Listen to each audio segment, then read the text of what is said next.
Bien, bonsoir à toutes et tous. Beaucoup d'absents ce soir, et je salue bien sûr le public qui est en face. Alors, Grégoire Eddy a donné procuration à Madame Fossé. Récupérez la procuration, s'il vous plaît. Madame Angelini, qui nous représente à l'audition de l'école de musique, procuration à Madame Dupin. Émilie Masseron, procuration à Gwenaëlle Lamarque. Sébastien Labatte, procuration à Didier Bladou.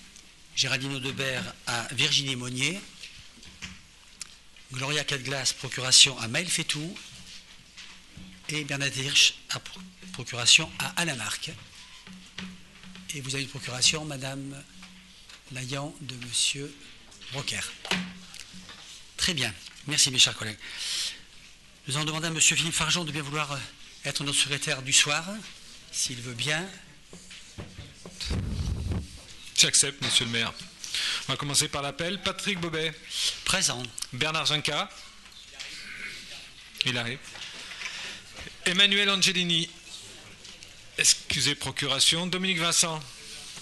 Virginie Monnier. Yohann Taris. Il arrive. Odile Leclerc. Ils sont aux toilettes tous les deux. Denis Cancard. Bérangère Dupin. Gwenaëlle Lamarque. Bénédicte Salin. Monique Soula. Daniel Chrétien. Philippe Valmier. Françoise Cossec. Alain Marc. Agnès Fossé. Présente. Sandrine Jovenet. Thierry Valex. Didier Bladou. Philippe Fargeon présent. Bernadette Hirschewel. Excusez, procuration. Nathalie Soares. Nancy Traoré. Sébastien Lapatte. Procuration. Géraldine Audebert. Procuration. Émilie Masseron-Cazenave, procuration. Gloria Cadglas, procuration. Grégoire Eddy. Bon, présent. Maël Fétou. Pierre Cattard. Pascal Brocker, procuration. Claire Laillant. Jean-Bernard Marceron. Et Patrick Alvarez. Commençons. Dossier numéro 1. Décision prise en application de l'article L2122. De quoi ? Approbation. C'est monsieur le maire qui doit faire l'approbation. Approbation du procès verbal du conseil municipal du 8 décembre 2015. Pardon. Chers collègues, est-ce que ce procès verbal appelle de votre part des demandes de correction, modification, retraits ou ajouts? Tout le monde s'y est retrouvé, il n'y a pas de difficulté? Nous nous prononçons donc. Abstention sur cette proposition. Vote contre, ce n'est pas le cas. Vote pour, unanime. Merci, en félicitant les rédacteurs de ce document. Merci. Décision prise en application de l'article L2122 du Code général des collectivités territoriales. Rapporteur, monsieur le maire. Bien, vous avez ça sous les yeux, je vais aller très vite. Développement durable, il n'y a rien d'extraordinaire. Ressources humaines non plus. Jeunesse, pas plus, sont des conventions. La culture sont des contrats que vous connaissez. Le contentieux, il s'agit en fait d'un contentieux qui nous oppose à la société HLM Le Foyer. Il s'agit du terrain dont l'emprise était l'ancien garage Avia, enfin station-service, pardon, Avia, sur lequel a été déposé un permis de construire par Le Foyer et Vinci de logement. J'ai opposé un sursis à statuer à cette demande parce que nous sommes dans le contexte de l'arrivée du tram, que ce tram va poser une station en plein milieu de cet espace, consommant 20 places de stationnement, et que notre proposition sera plutôt de demander à la métropole de faire en sorte que ce terrain qui est tout trouvé en face puisse suppléer ces places perdues. Et donc nous avons opposé encore une fois un sursis à statuer, ce qui a été contesté bien évidemment par cette société Le Foyer. Et voilà pourquoi nous sommes en contentieux avec cette société. Animation, rien à dire, patrimoine, pas plus. Et ensuite, vous avez 3 pages pleines de mutualisation. Il s'agit surtout des marchés publics que nous avons transférés à la métropole et donc doivent faire l'objet, chacun d'entre eux d'un avenant. Et c'est pour ça que vous en avez une très longue liste. Je dis 3 pages, en fait c'est 5 pages. Marché avenant, rien d'extraordinaire. Un marché concernant notre protection de nos agents, protection santé, où nous proposons de nous affilier à la CNRACL, de manière à la CNP, pardon, assurance plutôt, de manière à faire quelques économies. Nous imaginons faire une économie de 100 000 euros sur l'année. Police, pôle senior, les finances, révision des tarifs municipaux, nous sommes autour de 2% d'augmentation, de manière à ce que, vous le savez, les usagers aussi participent un peu tout de même aux dépenses que la ville fait en proposant des services de qualité et extrêmement variés. Et même à plus de 2% par an, nous sommes très très loin encore d'arriver même à 20-25% du coût réel de services qui sont proposés. Voilà, mes chers collègues, ce que je voulais vous dire, vous l'avez sous les yeux, et je suis prêt bien sûr à vous renseigner sur des questions de votre part. Monsieur Catard. Oui, monsieur le maire, chers collègues, mesdames, messieurs, tout d'abord, meilleurs vœux à tous en cette nouvelle année.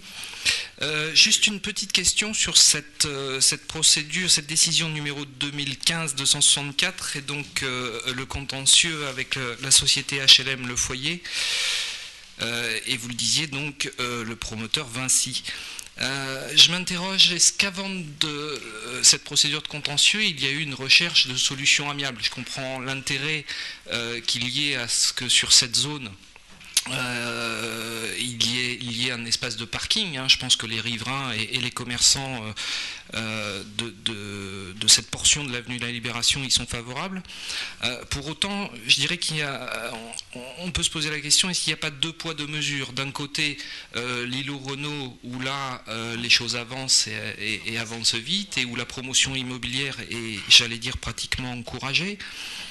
Et puis 400 mètres plus loin, une autre opération immobilière, certes de moindre ampleur, mais là on met un sursis à statuer, et sans défendre une fois encore les promoteurs, mais il est évident que si le permis de construire n'est pas accordé, ça veut dire pour les propriétaires de ce terrain bien de l'argent qui dort et de l'argent qu'ils perdent. Ce n'est pas le cas. Ce n'est pas le cas. L'achat a été fait. L'achat? L'achat a été fait. Il a été conclu. Par la métropole? Non. Non, par le nouveau propriétaire. Sans condition suspensive. Par Villogère, en l'occurrence, le foyer. Donc le propriétaire qui a vendu, il n'est pas lésé. Il a vendu son terrain. Le propriétaire n'est pas lésé. L'acheteur, s'il doit attendre 2 ans la construction de son bâtiment, peut l'être. Il le savait parfaitement. Mais il savait très bien le risque qu'il prenait. On n'est pas du tout dans le même registre que Renault. Hein. Renault, c'est un dossier qui est monté depuis 4 ans, qui a fait l'objet de X réunions, présentations publiques, concertations, mise en concurrence, concours. Enfin, on n'est vraiment pas du tout au même niveau de... voilà, ça n'a strictement rien à voir, quoi. Sauf qu'on est sur le même axe de déplacement, mais c'est vraiment la seule chose qui réunit ces deux dossiers. En dehors de ça, il n'y a aucun point commun. Rigoureusement aucun. Deuxième point d'interrogation sur un autre sujet, si vous le permettez, la décision numéro 2015-299 qui concerne donc la couverture des agents municipaux. Est-ce que cette décision, si j'ai bien retenu ce que vous nous avez dit pendant la préparation du Conseil, amènerait à un gain potentiel de près de 100 000 euros, c'est bien ça? C'est ça, c'est ce que je viens de redire tout à l'heure, oui, tout à fait. Oui, pour parler chiffres 2 secondes, nous payons à l'imparfait 450 000 euros et nous étions remboursés à hauteur de 300 000 euros par la société précédente en termes d'arrêt maladie et ainsi de suite. Donc nous avons considéré que finalement cette opération nous coûtait quand même 150 000 euros et en optant pour cette seconde solution, nous estimons être à au moins 100 000 euros de non-dépenses. Et la couverture des agents reste la même? Elle reste la même, bien sûr, c'est la collectivité qui prend le risque d'avoir des remboursements de frais d'arrêt maladie et autres. Nous prenons le risque, mais on sait que depuis pas mal d'années maintenant que nous payons bien au-delà de ce que nous récupérons en remboursement de frais. Mais pour les agents, rien ne change, la couverture est absolument la même, hein, bien évidemment. Et enfin, troisième question, mais qui à mon avis n'était qu'un point de détail, la décision 2015-301.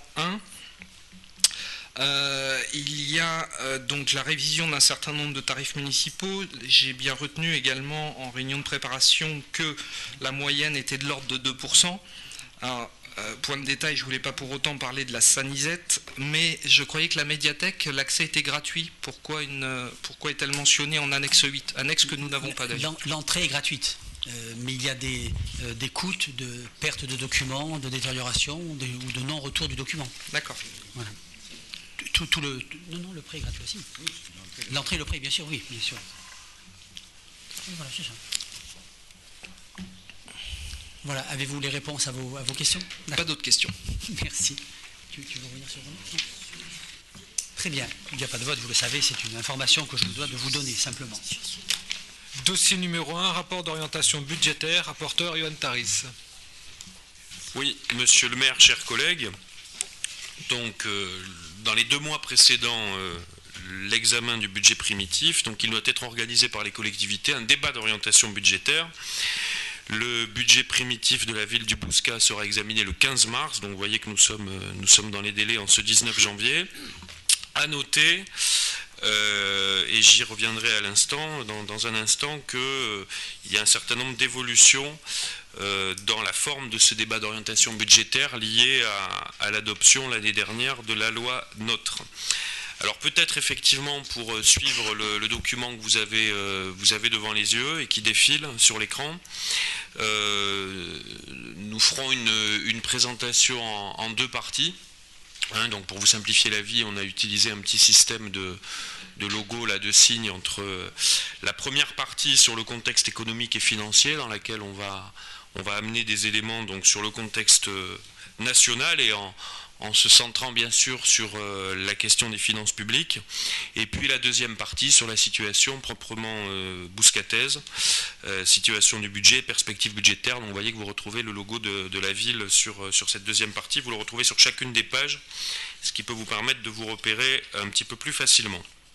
Alors en préambule, effectivement, donc indiquer que la loi NOTRe qui a donc été adoptée l'année dernière fait évoluer sur la forme le rapport présenté à l'occasion du débat d'orientation budgétaire. Et en particulier dans les communes de plus de 10 000 habitants, le rapport doit faire figurer un certain nombre d'éléments concernant la structure et l'évolution des dépenses et des effectifs. Donc vous verrez que ce rapport effectivement tient compte de ces prescriptions de la loi NOTRe qui maintenant donc forment le nouveau cadre dans lequel donc, nous effectuons notre débat d'orientation budgétaire. Alors pour en arriver directement, pour entrer dans le vif du sujet, en arriver à la première partie sur le contexte économique et financier, je vous propose d'abord quelques diapos qui sont issus d'une présentation qui a été faite à Bordeaux Métropole à l'occasion d'un séminaire finance que vous avez présidé dans vos fonctions métropolitaines, monsieur le maire, il y a quelques semaines. Et nous avons trouvé qu'il y avait un certain nombre d'informations qui fixent bien effectivement le cadre et le contexte dans lequel donc, nous allons élaborer notre budget primitif pour cette année 2016. Alors d'abord, cette première diapo, effectivement, elle est assez intéressante, puisque vous voyez que vous avez une flèche donc, qui va de 2010 à 2016, et vous avez ensuite deux colonnes qui fixent bien un certain nombre de rappels donc, sur à la fois le volet financier et fiscal des collectivités, et en même temps les décisions prises en matière d'organisation des collectivités. Et vous voyez que sur la partie bleue, à gauche, on retrouve effectivement à la fois dans l'historique la réforme de la taxe professionnelle, suivi d'une période de gel, et le terme de gel est important à souligner, effectivement, des dotations de l'État. On voit également sur l'année 2012 donc, la mise en place du FPIC, dont nous reparlerons dans la deuxième partie de cette présentation, parce qu'il a des conséquences tout à fait concrètes au Bouscat. Et puis, évidemment, et je dirais que c'est quand même dans cette évolution là sur ces 6 années, c'est quand même l'aspect qui nous impacte le plus, donc la réduction, après le gel, la réduction des concours financiers de l'État sur 4 exercices budgétaires de 2014 à 2017 avec un rythme accru. 2014 n'était qu'une entrée en matière, et un rythme beaucoup plus soutenu donc sur les exercices 2015, 2016 et 2017. Donc on est dans la 3e année donc de réduction des concours financiers de l'État. Bon, et puis dans les chantiers plutôt à venir, en cours et à venir, un chantier important qu'il faudra suivre de près, celui de la refonte de la DGF, c'est-à-dire de la principale dotation que nous percevons de l'État. À droite, vous avez des éléments sur le volet organisationnel et vous voyez qu'on y retrouve des éléments qui nous concernent directement en lien avec les schémas de mutualisation qui étaient déjà, qui se retrouvent sur l'année 2012, et puis les transferts de compétences qui ont été décidés dans le cadre de la loi MAPTAM et auxquels s'ajoutent donc les mutualisations volontaires des communes membres de la métropole pour ce qui nous concerne et sur lesquelles nous reviendrons tout à l'heure. J'ajoute à cela un élément peut-être qui nous impacte un petit peu moins directement, c'est la mise en œuvre des schémas départementaux de coopération intercommunale avec la refonte des intercommunalités et la diminution du nombre d'intercommunalités. Ça peut nous concerner éventuellement sur en particulier un syndicat auquel nous adhérions jusqu'à la fin 2015, le CIJALAG, mais ça a effectivement moins de répercussions sur l'intercommunalité à laquelle nous adhérons, à savoir la métropole, dont pour l'instant les frontières ne bougent pas. Alors, la diapo suivante, elle est effectivement très intéressante. C'est la préparation du budget 2016 de l'État et la comparaison qu'on peut faire donc entre le budget de l'État tel qu'il a été adopté pour 2015 et le budget 2016, donc le projet de loi de finances, et vous voyez clairement, je crois que c'est l'aspect principal à retenir de ce tableau, en regardant les deux premières lignes en bleu, c'est d'observer une stabilisation des dépenses de l'État, mais qui dit stabilisation dit que les dépenses de l'État, certes, n'augmentent pas ou n'augmentent plus les dépenses en propre de l'État, les dépenses directes en quelque sorte, mais ça veut dire aussi qu'elles ne diminuent pas, et que vous observez très clairement sur la deuxième ligne que le seul poste de dépenses en diminution, ce sont les concours versés aux collectivités territoriales, ce qui amène à la conclusion qu'on peut s'interroger sur le caractère équitable de la répartition de l'effort. Je crois qu'il y a un consensus assez large entre nous sur le travail nécessaire de réduction de la colossale, de l'abyssale dette publique qui a été accumulée depuis des décennies. Mais c'est vrai que ce tableau peut amener à s'interroger sur une répartition très fortement déséquilibrée, puisqu'on voit bien que seules les collectivités territoriales font cet effort de réduction en valeur absolue de leurs dépenses, et en rappelant que sur le projet de budget 2016 de l'État, le budget 2016, le PLF 2016, on est sur un déficit de 70 milliards, ce qui évidemment est un rythme tout à fait intenable et dont il faut toujours rappeler qu'il s'agit d'un déficit de fonctionnement, ce qui nous est interdit à nous, collectivités territoriales. Alors la diapo suivante, c'est le détail de ce qu'on appelle l'ODDL, c'est-à-dire l'objectif d'évolution de la dépense locale qui a été fixé au niveau national entre les années 2014 et 2019 et qui fixe effectivement un objectif d'évolution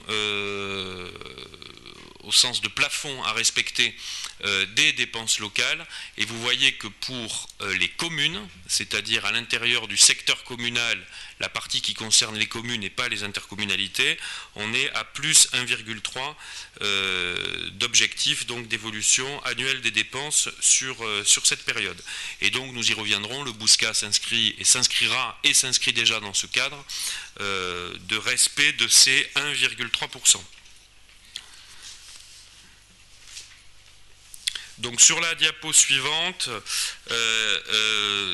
c'est l'effort, donc ce fameux effort de réduction, enfin de participation à la réduction de la dette publique.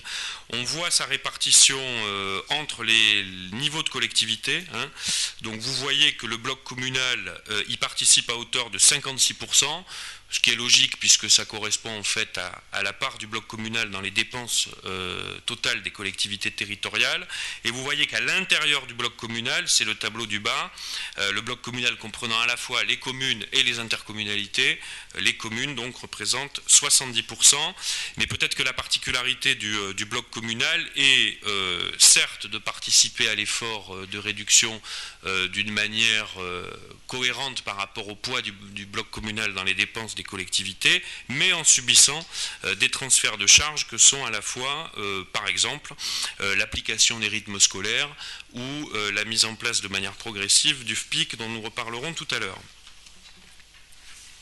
Alors un mot sur le rapport de la Cour des comptes datant d'octobre 2015 qui dresse le constat suivant sur ce qu'on appelle les administrations publiques locales, c'est-à-dire les collectivités, tout ce qui s'apparente, qui s'assimile aux collectivités territoriales.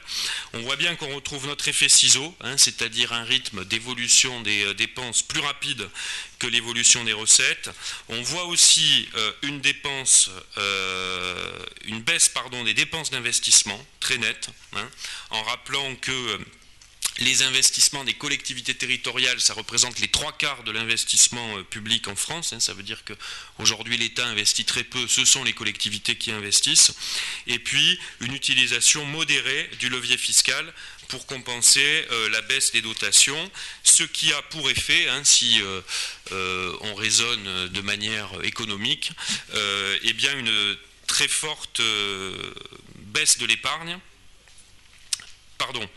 des dépenses d'investissement dont la baisse a été plus forte que la baisse de l'épargne, c'est-à-dire en quelque sorte une attitude de prudence de la part des collectivités, hein, qui, dans la période d'incertitude dans laquelle nous sommes, ont préféré effectivement différer ou diminuer un certain nombre d'investissements en amplifiant même la baisse de l'épargne. Donc vous voyez là, hein, si vous prenez les graphiques qui se situent à la fois en haut sur l'ensemble des collectivités et en bas sur les communes, vous voyez très clairement cette évolution entre les années 2013, 2014, 2015, bleu, vert et orange. Vous voyez qu'on a effectivement cette trajectoire très claire, donc à la fois sur l'épargne et sur l'investissement qu'on retrouve aussi bien pour les communes que pour les collectivités locales en général. Alors un mot sur la dette des collectivités locales. Vous voyez qu'elle s'élève, tout niveau de collectivité locale confondu, en 2015 à 188 milliards, hein, en rappelant que 188 milliards de dettes, c'est à rapporter aux 2100 milliards de dettes publiques consolidée, hein, en prenant en compte à la fois la dette publique de l'État, de la sécurité sociale et des collectivités locales. Ça veut dire que moins de 10% de la dette publique en France est issue des collectivités locales, ce qui est logique puisque, ce que j'expliquais tout à l'heure, les collectivités locales ne peuvent pas s'endetter pour financer leur budget de fonctionnement, elles ne le font que sur les investissements.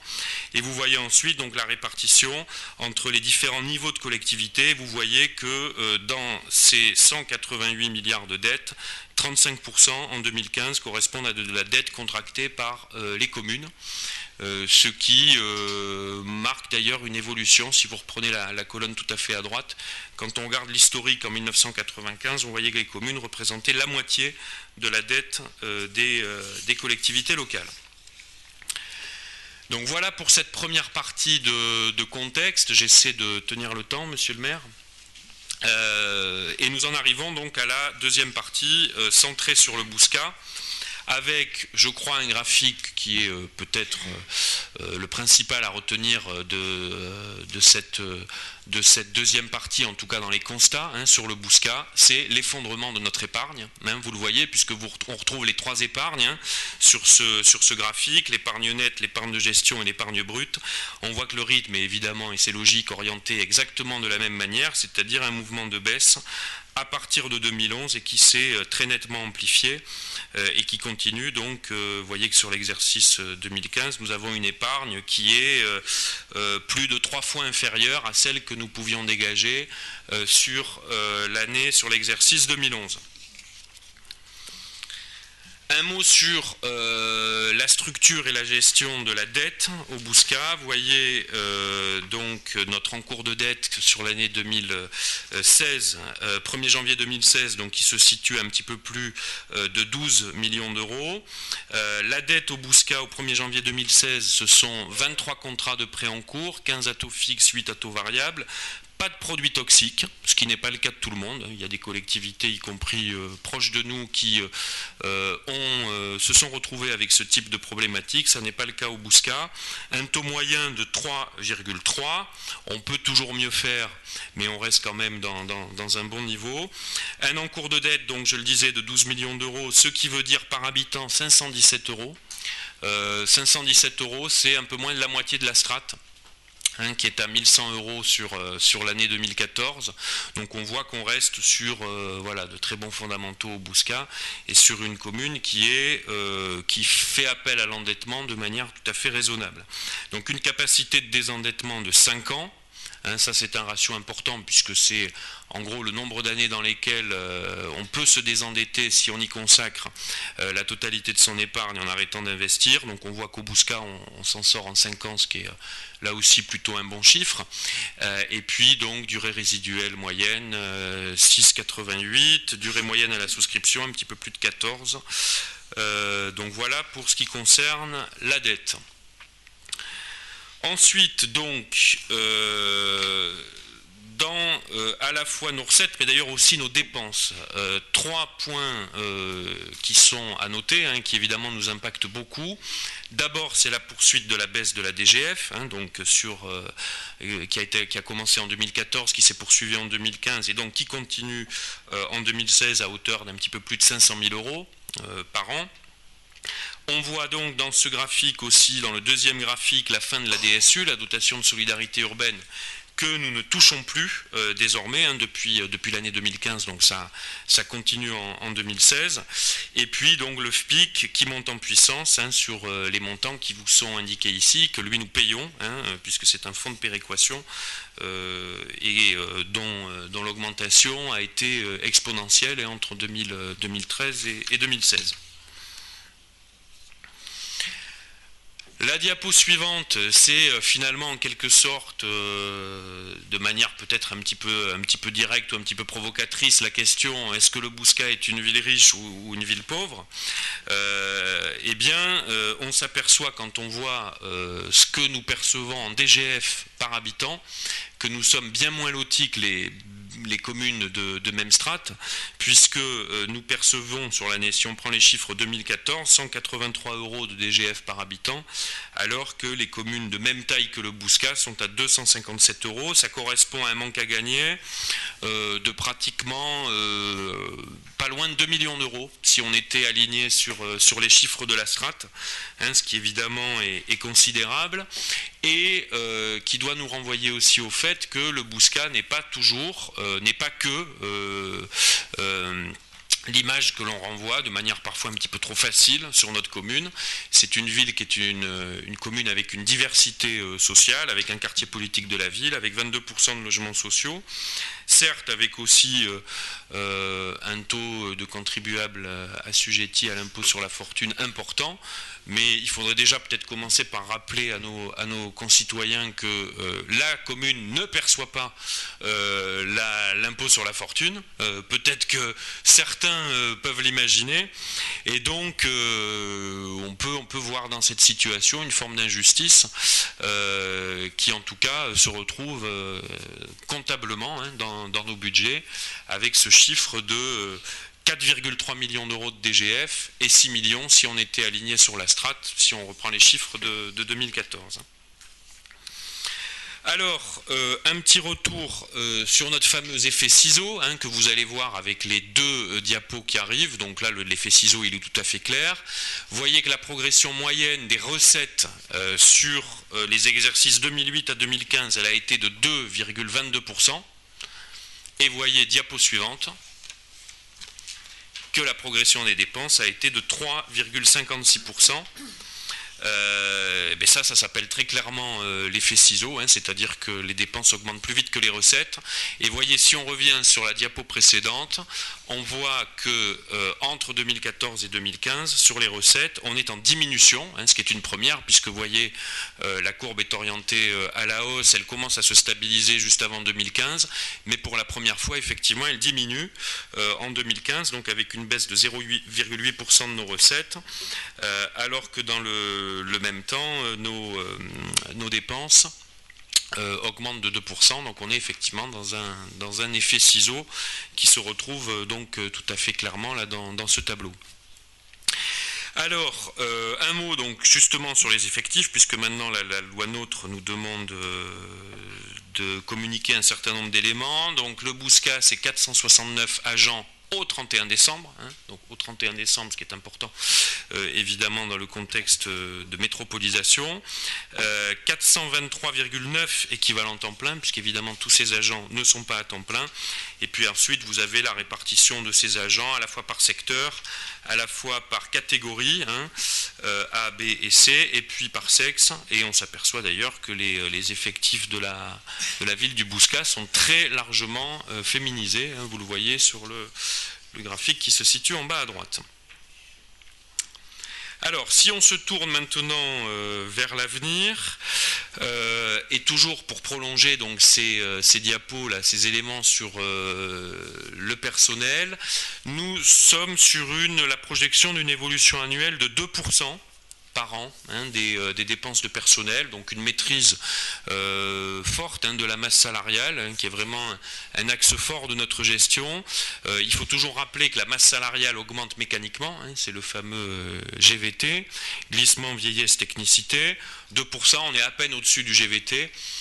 Et vous observez aussi, hein, sur ce graphique l'effet de la métropolisation, puisqu'entre 2015 et 2016, donc vous voyez, hein, le troisième bâton, là vous voyez clairement une diminution qui correspond en fait au personnel métropolisé, qui n'apparaît plus dans le chapitre 012, le chapitre dépenses de personnel, mais qui apparaît sur un autre chapitre budgétaire, à savoir celui des attributions de compensation que nous versons à la métropole en contrepartie bien sûr de ces transferts. Donc justement, puisqu'on parle de métropolisation et de mutualisation, il fallait bien y arriver pour faire plaisir à Patrick Alvarez. Donc vous lisez comme moi que les activités mutualisées et régulariser la compétence propreté, qui en réalité était transférée depuis le début à la communauté urbaine, mais les choses n'avaient jamais été suivies d'effet dans le concret. Donc ça représente 3,1 millions d'euros. Et dans ces 3,1 millions d'euros, effectivement, la masse salariale, c'est 70%. Donc, on enlève l'équivalent dans les dépenses de la collectivité, hein, les chapitres 011 et 012, et ça passe en attribution de compensation, qui donc, du coup, est multiplié par 2 à 6,2 millions d'euros. Ça, c'est la photographie au 1er janvier 2015. Et après, ce qui est intéressant, c'est de voir les effets, au 1er janvier 2016, pardon. Ce qui est intéressant après, c'est de voir les effets sur le mandat. Et l'effet sur le mandat, il est clairement positif pour la collectivité, puisque vous voyez que ce que nous avons en quelque sorte à déduire, ce que nous ne paierons pas, à savoir le GVT et l'inflation, ça représente à peu près le double de ce que nous allons verser en frais de structure. Hein, donc c'est effectivement là clairement la démonstration que la mutualisation a un effet financier tout à fait intéressant pour le Bouscat.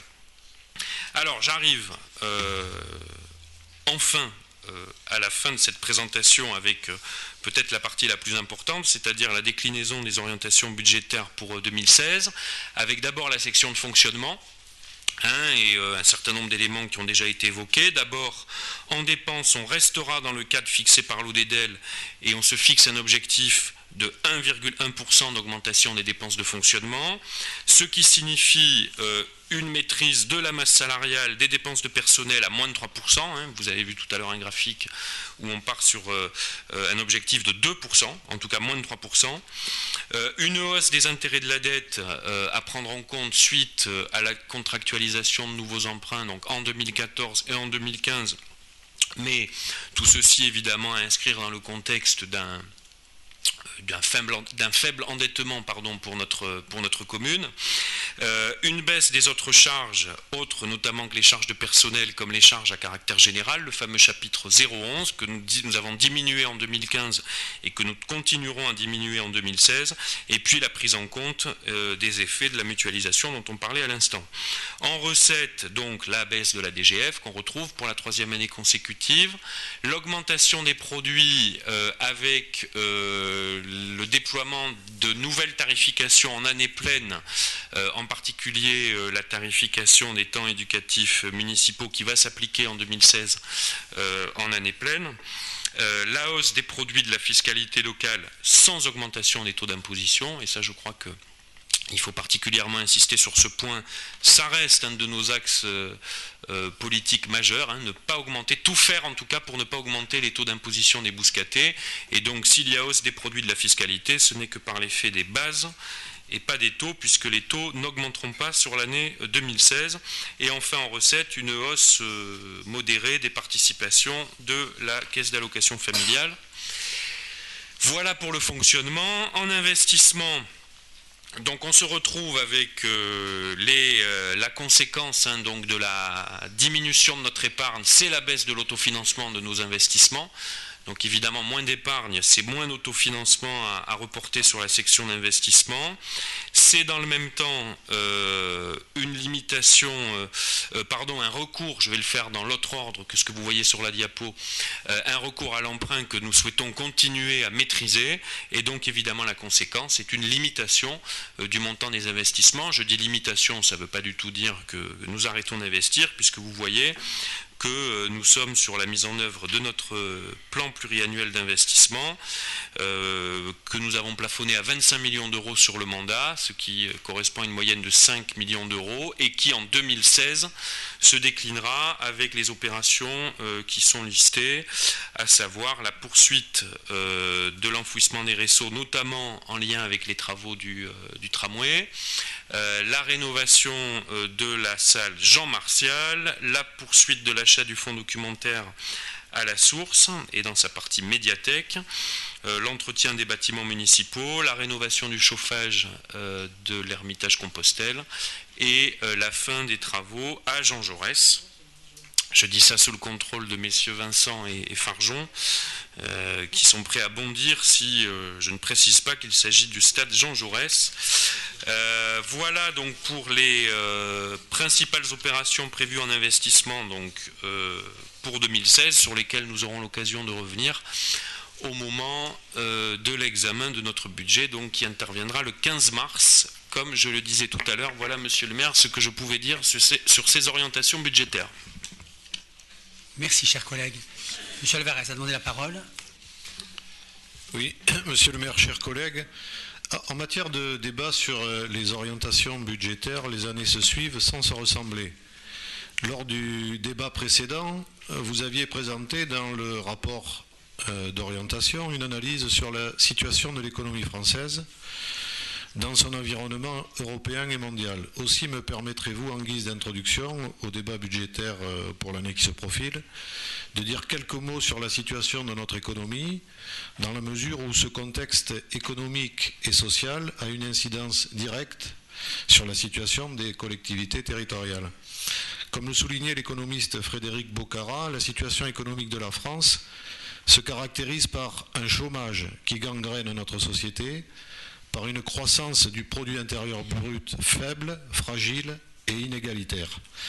Cette croissance que beaucoup appellent de leur vœu et que notre quotidien régional semble apercevoir dans son édition du jeudi 14 janvier, est empoisonnée en fait par la précarité et un véritable cancer financier. Elle est de plus en plus dépendante de l'activité dans les autres pays et subit en Europe même une concurrence prix de la part des pays du Sud, Espagne, Italie, qui effectuent un ajustement structurel drastique sur le dos des travailleurs. Malgré tout, les services publics et la protection sociale contribuent pour l'instant à empêcher des effondrements récessifs. L'investissement des entreprises reste trop faible et inefficace car il est fait contre l'emploi et les salaires. La politique de cadeaux fiscaux au grand patronat a surtout favorisé les placements financiers les exportations de capitaux et les délocalisations. La fraude fiscale atteint des sommets et les milliards ainsi détournés manquent à l'économie française, empêchant les dépenses de recherche et développement, la qualification des travailleurs, les embauches, les investissements utiles. Manquent aussi, surtout, aux services publics, État, collectivités, hôpitaux. Alors, la petite musique libérale qui domine le fond sonore médiatique depuis maintenant quelques décennies et dont votre rapport se fait l'écho quelquefois, notre environnement budgétaire contraint, impose des choix difficiles, l'argent public se fait rare, il faut l'utiliser avec rigueur. Phrase ressassée comme des tubes musicaux à la radio, trouve ses limites quand on examine un peu plus sérieusement l'état de nos finances publiques et l'utilisation qui en est faite par les milieux dirigeants. Alors je prendrai un seul exemple rapide de choix budgétaire et fiscal qui illustre parfaitement mon propos et éclairera l'analyse qu'il conviendra de porter dans un deuxième temps sur le budget de notre commune. Alors l'argent public se fait rare, dit-on, et pourtant l'État consent depuis plusieurs années, avec le crédit impôt recherche, à la deuxième plus importante dépense fiscale de l'État, 5,5 milliards d'euros en 2016, après le CICE. Alors le bilan de ce dispositif est assez clair. Absence de contrôle, effet quasi nul sur l'emploi, utilisation par certaines grandes entreprises de ces fonds pour une optimisation fiscale plutôt que pour la recherche et le développement. 5,5 milliards d'euros de fonds publics, c'est une somme supérieure au désengagement de l'État vis-à-vis des collectivités territoriales. Vous le précisez d'ailleurs assez clairement dans la note que vous nous présentez. Les dotations aux collectivités locales diminuent de 3,6 milliards d'euros, encore une fois, avec les conséquences tangibles pour nos budgets, entre baisse et suppression de dotations, monsieur l'adjoint les a présentées brillamment, mesures de renforcement des règles de péréquation, ajoutons à cela le coût de la mutualisation, et notre budget communal va être fortement impacté. Le premier stigmate de cette maladie budgétaire tient dans les chiffres de l'épargne nette de notre commune, qui perd plus de 60% d'une année sur l'autre. L'épargne nette, je le rappelle, est l'épargne disponible pour l'équipement des communes, après financement du remboursement de la dette. Alors par bonheur, la structure de notre endettement est relativement bonne. Il faut en féliciter, dans un premier temps, les édiles qui se sont succédés et ont su encadrer l'évolution de notre encours de la dette. 12,3 millions d'euros, vous le disiez, 517 euros par habitant et une capacité de désendettement très bonne de 5 années. Dans un deuxième temps, il faut néanmoins considérer, et vous le faites dans la note, je vous cite, que les conditions d'emprunt sont favorables aux collectivités territoriales. Alors, dans ce contexte, il m'apparaît important de ne pas reculer devant des choix d'investissement utiles aux populations et à l'économie de notre région. Le plafonnement à 25 millions d'euros sur le mandat des engagements pris au plan pluriannuel d'investissement ne me paraît pas relever d'une norme impérative. Alors vous affichez une préférence pour une hausse limitée des dépenses de personnel, poste certes important, que vous présentez de manière assez particulière si l'on se réfère à votre projection de charges de personnel pour les années 2014-2020. Les périmètres d'intervention forcément ne resteront pas les mêmes. Un exemple est là pour nous le prouver, les temps éducatifs municipaux. Par contre, votre tableau des équivalents temps plein est plus explicite. Par exemple, si on prend le poste jeunesse scolaire et bureau d'information jeunesse, il représente le tiers des ressources en personnel consacrées par notre commune au service public de l'éducation et de la jeunesse, que l'on devrait classer dans la sphère des investissements si les indicateurs économiques étaient cohérents. Et cela montre la qualité des efforts consentis en matière d'emploi et de réponse surtout aux besoins des bouscatés. Effort qu'il faut toujours mettre en exergue. Alors terminons cette revue par le versant fiscal du dossier. Les recettes de fonctionnement évoluent effectivement en moyenne de 2,22%. Le produit fiscal des 3 taxes locales, taxe d'habitation, taxe sur le foncier bâti et le foncier non bâti, ne cesse d'augmenter. Néanmoins, à un rythme moins soutenu depuis 2011, il faut faire la part bien entendu des choses entre augmentation des bases et augmentation des taux. Ce qui vous amène à rejoindre l'avis de la la Cour des comptes sur une utilisation modérée du levier fiscal. Je ferai donc en guise de conclusion un rappel des orientations budgétaires qu'il conviendrait de mettre en œuvre en 2016. Pas d'augmentation des taux d'imposition, vous l'avez dit. Une évolution des tarifs des services municipaux fondés sur la base du quotient familial. Le maintien de la subvention au Centre communal d'action sociale et une évolution possible compte tenu des besoins. Ne pas fixer comme norme impérative mais seulement indicative le plafond de 25 millions d'euros pour le plan pluriannuel d'investissement. Un objectif de maîtrise des dépenses de personnel certes, mais dans le cadre d'un examen sérieux des missions qui relèvent du champ du service public.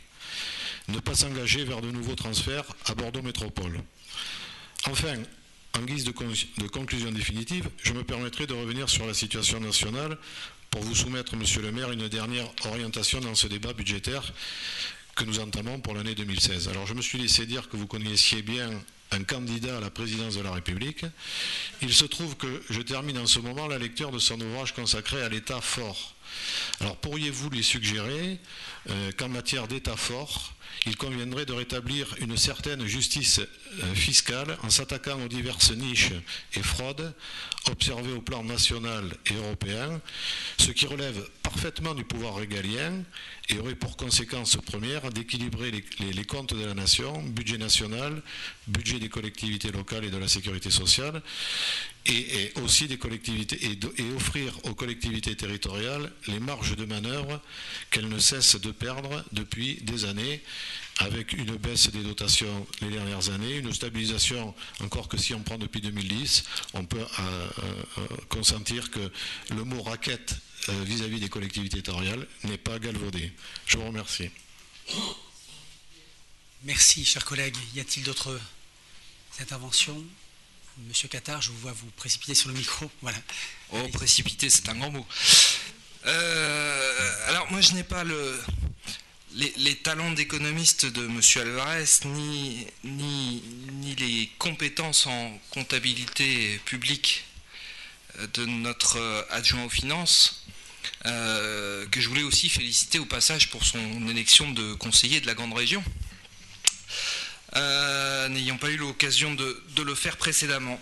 Alors, juste pour pas tomber dans un débat trop simplificateur, il faut pas déchoir par les temps qui courent et essayer de garder un peu de hauteur sur ce débat d'orientation budgétaire. Vous parliez de communes riches et vous preniez le temps au passage d'informer que l'impôt de solidarité sur la fortune ne revenait pas à la ville. Je crois que tout le monde le sait dans cette assemblée.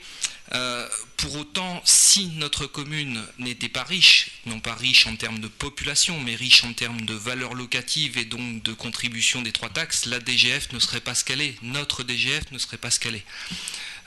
Je crois qu'il faut quand même garder un peu de mesure et voir que le produit de notre taxe, en maintenant des taux, et une fois encore, je crois qu'on est tous d'accord pour ne pas augmenter les taux, et vous le disiez, il y a consensus là-dessus, mais le produit des 3 taxes ramène au Bouscat ce qu'il ne ramènerait pas dans des communes plus rurales ou qui sont dans des zones urbaines plus en difficulté et qui, elles, et c'est une question de répartition de richesse et d'équilibre dans la nation, ça me paraît tout à fait logique qu'elles soient un peu plus favorisées en termes de DGF. C'est ce fameux équilibre qui est également conforté par le FPIC, vous le disiez, tout à l'heure. Nous perdons donc concrètement, et vous m'arrêterez si je simplifie, environ 500 000 euros de DGF par an. Vous dites que c'est dans votre diapositive numéro 23, la hausse des produits, des services par les nouvelles tarifications 2015 va amener, elle, une certaine compensation. Est-ce que vous pourriez nous redonner un chiffre précis de 2015 pour cette tarification et de 2016 ? Vous parlez aussi de hausse des produits de la fiscalité locale sans augmentation des taux d'imposition. Une fois encore, on est tous d'accord là-dessus. Les valeurs locatives augmentant, un peu de population supplémentaire amenant évidemment le simple fait qu'il y ait de nouvelles constructions, de nouveaux habitants au Bouscat amenant de nouvelles taxes d'habitation, de nouvelles taxes foncières, amène également des ressources fiscales supplémentaires. Là aussi, pourriez-vous nous donner un chiffre sur l'année 2015 et potentiellement une projection sur l'année 2016 ? Enfin, juste pour terminer mon intervention, la capacité d'épargne du Bouscat baisse. C'est lié certainement à des ressources moins importantes d'une part. C'est lié aussi au fait qu'il y a eu un investissement très important qui n'avait pas forcément eu lieu dans les années précédentes. Et cet investissement, c'est bien évidemment la source. Et l'on voit, et je rejoindrai là par contre un petit peu Monsieur Alvarez, que les investissements planifiés sur l'année 2016 sont finalement désormais réduits. Je reprends ce que vous nous annoncez en termes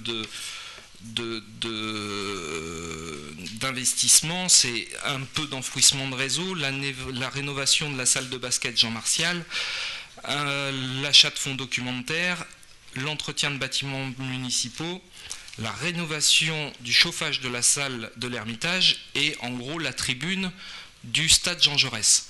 On est effectivement sur l'année 2016 des réalisations qui sont, j'allais dire, pratiquement du quotidien, mais pas de nouveaux investissements importants. Voilà, si vous pouviez me donner, monsieur l'adjoint aux finances, les deux chiffres que je vous ai demandé, je vous en serais gré. Merci. Monsieur Juncker a quelques réflexions à nous soumettre. Des réactions, monsieur le maire, chers collègues. Peut-être pour laisser le temps à Johan Tariz d'effectuer une réponse plus globale et plus synthétique, une ou deux réactions en regard de vos interventions, celle de Patrick Alvarez tout d'abord, et à propos de la remarque que vous faites sur notre volonté, que vous jugez peut-être trop prudente, de limiter nos investissements à 25 millions par an.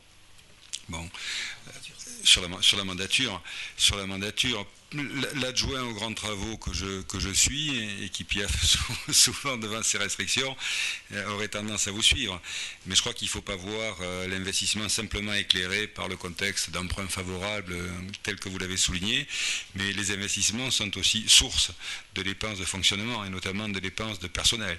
Donc on ne peut pas isoler le budget d'investissement sans avoir présent à l'esprit l'impact qu'il peut avoir sur nos dépenses en charge générale.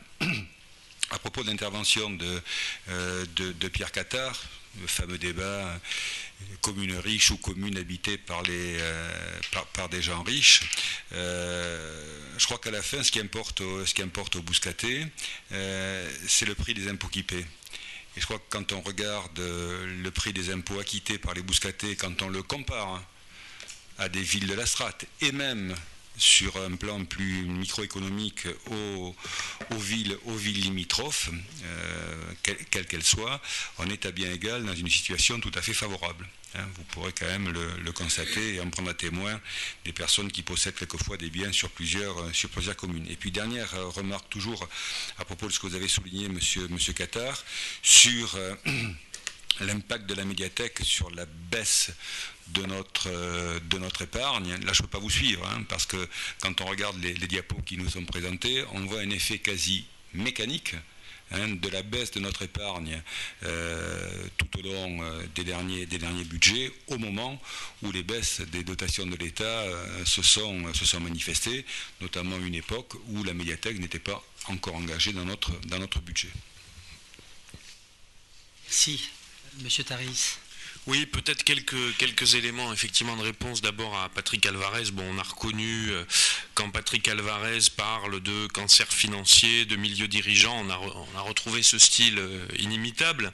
J'ai même noté qu'il nous avait appelé à utiliser le critère de l'ODDEL, l'objectif de l'ODDEL, de manière indicative et pas impérative. Il y a des pays dans l'histoire qui pratiquaient la planification impérative et d'autres qui pratiquer la planification indicative.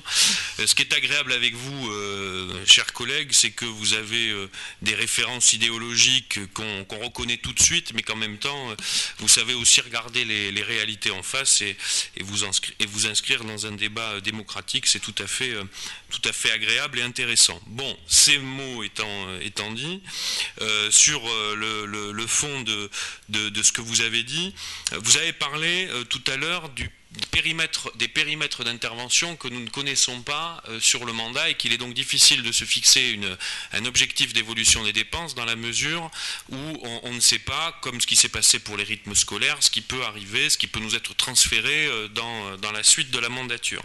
Mais c'est justement ça qui est absolument insupportable pour les collectivités.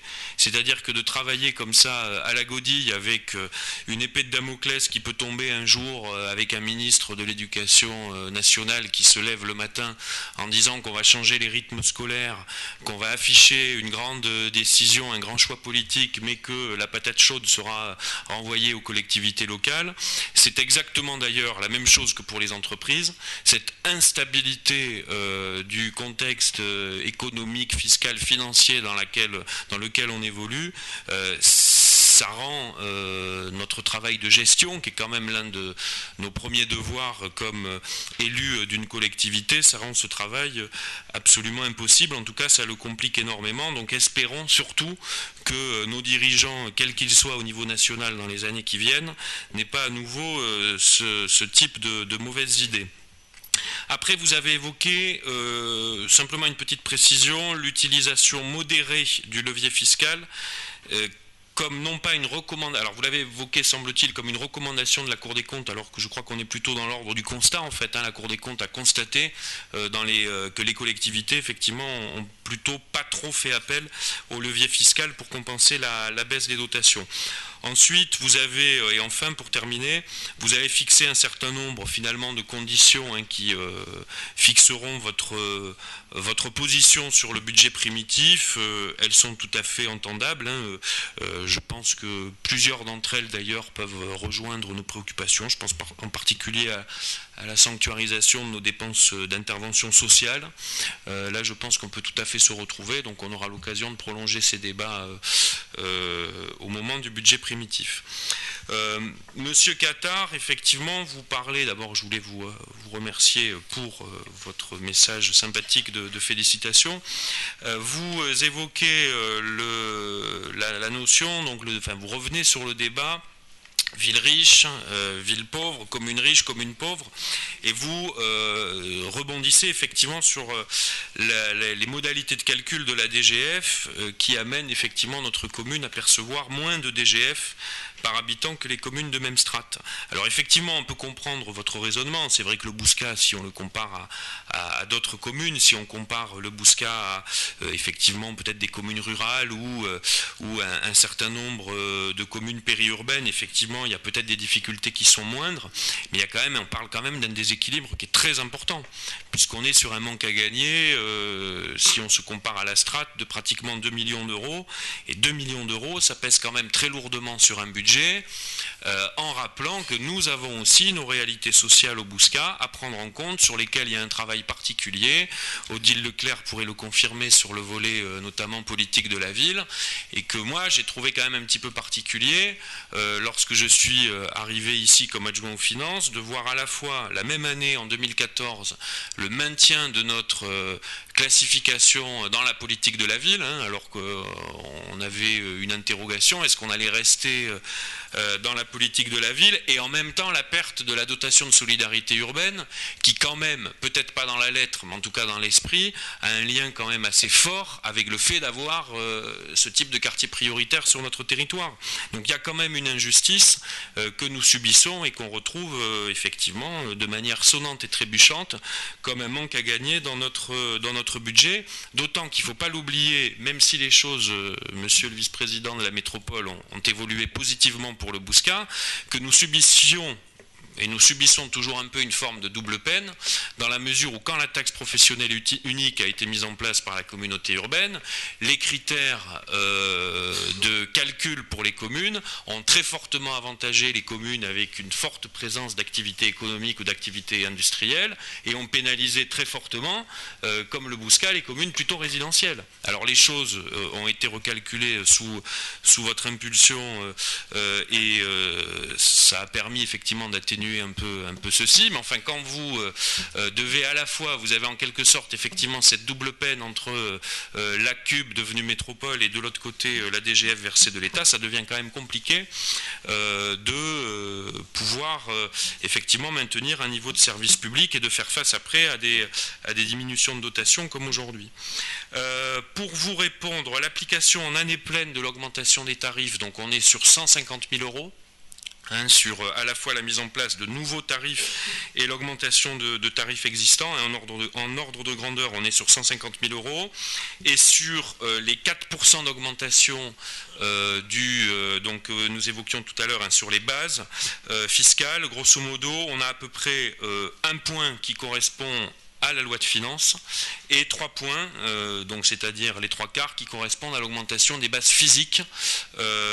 Donc concernant nos bases fiscales, l'explication, la ventilation est plutôt celle-ci.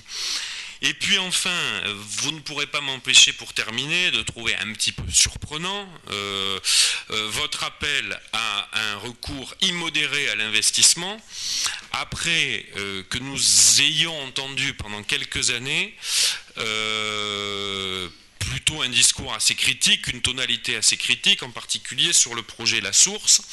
Alors, il serait quand même peut-être aussi intéressant de considérer les choses dans la durée, de se dire que le Bouscat est parti sur effectivement un investissement important et ambitieux, et je crois que l'ouverture de cet équipement depuis le 18 décembre a démontré qu'il répondait largement à une attente de la population, et se dire qu'effectivement on peut avoir pendant un certain temps une approche de nos investissements un petit peu plus modérée, en sachant qu'on a un PPI aussi qui liste un certain nombre d'investissements ambitieux, mais sur lesquels il nous semblerait aujourd'hui imprudent de se lancer, dans la mesure où on doit d'abord faire face à cette situation de baisse de recettes, à cet effet ciseau qu'on évoquait tout à l'heure.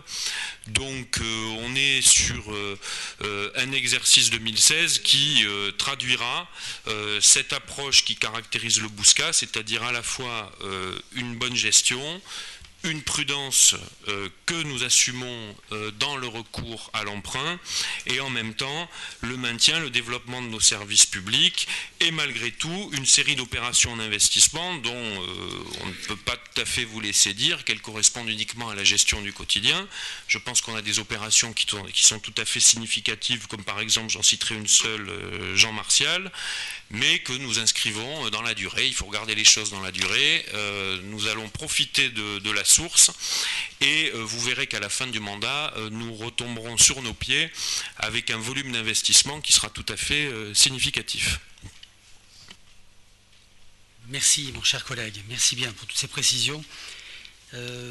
Quelques mots simplement à mon tour, mais je serai assez bref, je vous rassure. Patrick Alvarez, fraude fiscale, j'ai déjà entendu cette musique à la métropole, sauf qu'on n'a pas les moyens, nous, à notre niveau d'élus locaux, d'agir contre cette fraude fiscale. Je me félicite d'ailleurs, je me réjouis surtout que les Bouscatais, la ville du Bouscat, vous le savez, est réputée pour payer un ISF relativement conséquent, donc deux satisfactions. D'abord, le S veut dire solidarité dans l'ISF, je me plais vraiment à le rappeler. Et puis deuxièmement, quand un journaliste m'avait interrogé sur les raisons pour lesquelles le Bouscat était très haut en ISF, j'avais répondu sous le ton d'une boutade que je pensais que les Bouscatais étaient des gens très honnêtes, qui déclaraient véritablement leurs revenus, et donc la fraude fiscale, à mon avis, au Bouscat n'existe pas. Vous parlez d'un endettement extrêmement faible, vous avez raison, c'est une bonne chose, mais ce n'est pas, à mon avis, une raison pour s'endetter plus. S'endetter s'il y a un vrai besoin, oui, bien sûr. Et nous avons déterminé il y a quelques années que la source était une attente et un besoin réel. Et la fréquentation, depuis que c'est ouvert, et Johan Taris a dit, y compris le dimanche, est de nature à nous rassurer sur l'investissement, sur le bien fondé de cet investissement. Mais d'autres investissements pour le plaisir d'investir, pas forcément. Donc je pense qu'il ne faut jamais oublier que l'emprunt d'aujourd'hui, c'est aussi les impôts de demain, parce que ça alourdit bien sûr la charge financière. Le service de la dette s'accentue, et c'est autant d'épargne nette en moins. Plus on a de dettes, plus on a des difficultés, surtout avec des recettes qui s'appauvrissent, à dégager une épargne nette intéressante. Donc vous le voyez, cette épargne nette qui baisse année après année n'est pas de nature à nous faire emprunter beaucoup plus que ceci. Restons raisonnables tout de même. On a parlé de la DGF aussi.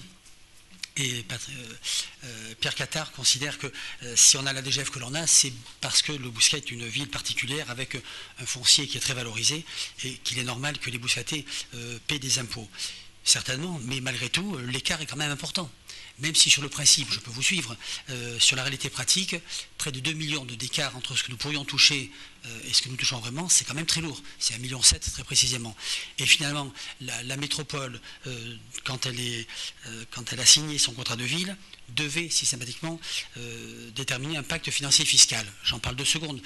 C'est pour venir sur la DSM, cette fameuse dotation sur les zones métropolitaines qui aurait dû en partie rééquilibrer ceci. Je m'explique. Les textes sont très clairs là-dessus.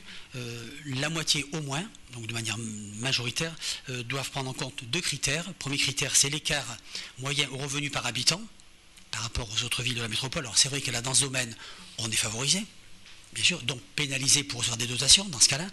Mais deuxième critère très important, c'est l'écart moyen au potentiel financier fiscal des communes. Et là, on est fortement pénalisé.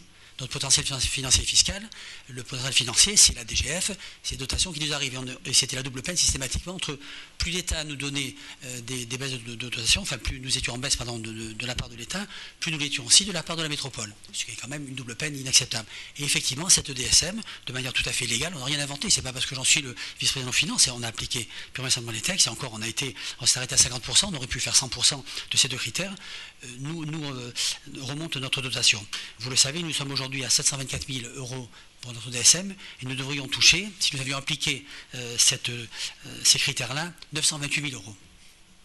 Malheureusement, comme beaucoup de communes, donc comme l'a dit Johan Taris, sur l'aspect historique des choses, avaient des dotations très, très importantes, notamment les villes qui avaient investi dans l'action économique, Blanquefort, Bassins, qui voyaient leur DSM baisser très vite. Nous avons proposé que cette baisse pour les uns, augmentation pour les autres, ne se fasse qu'à hauteur de 2,5% par an.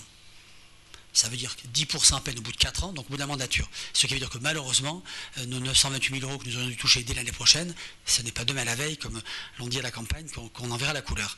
D'autant que la DSM globalement va baisser, parce qu'elle est elle-même tributaire de dotation d'un panier fiscal élargi en l'occurrence, dans laquelle se situe la dotation d'intercommunalité, qui baisse de 32% cette année.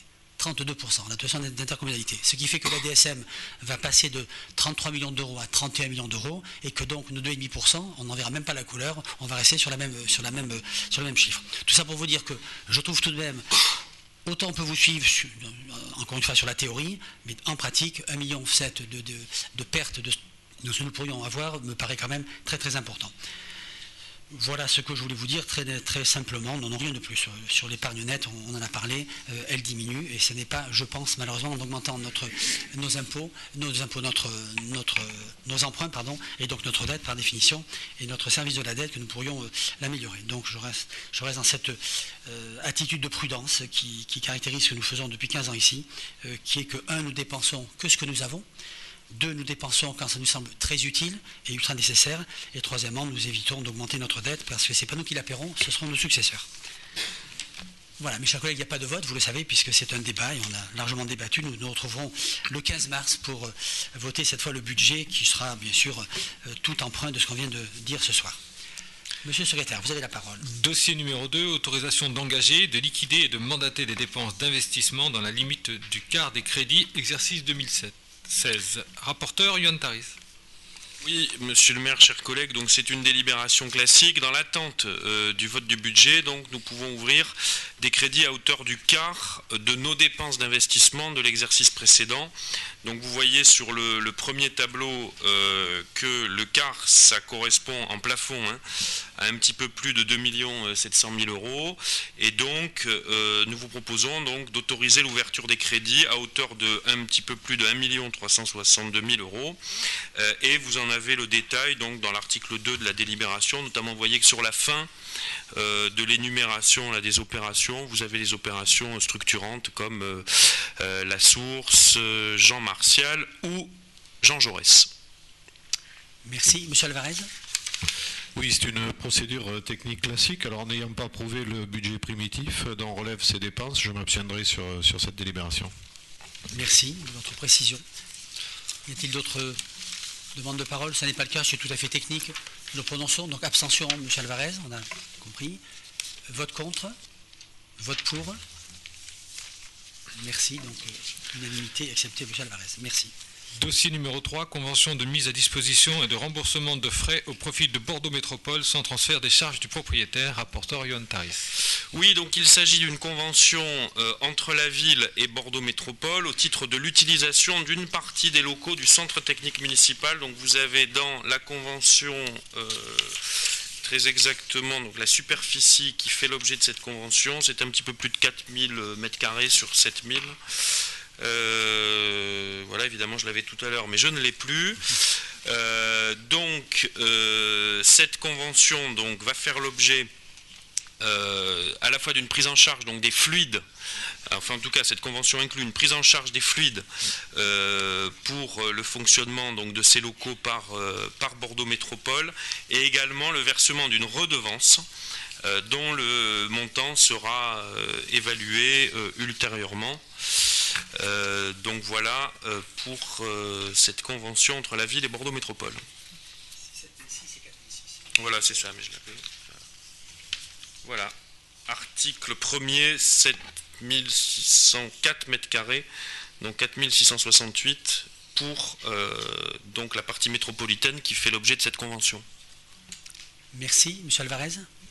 Oui, conformément au vote précédent, je m'abstiendrai sur ce débat sur la mutualisation. J'avais une question à laquelle on vient d'apporter une réponse, c'est-à-dire l'article 7 de la Convention.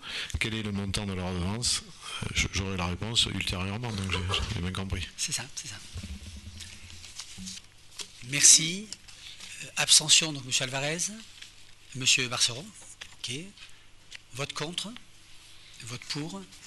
Le conseil municipal, excepté M. Marceron, M. Alvarez. Merci. Ressources humaines. Dossier numéro 4, modification au tableau des effectifs. Rapporteur Virginie Monnier.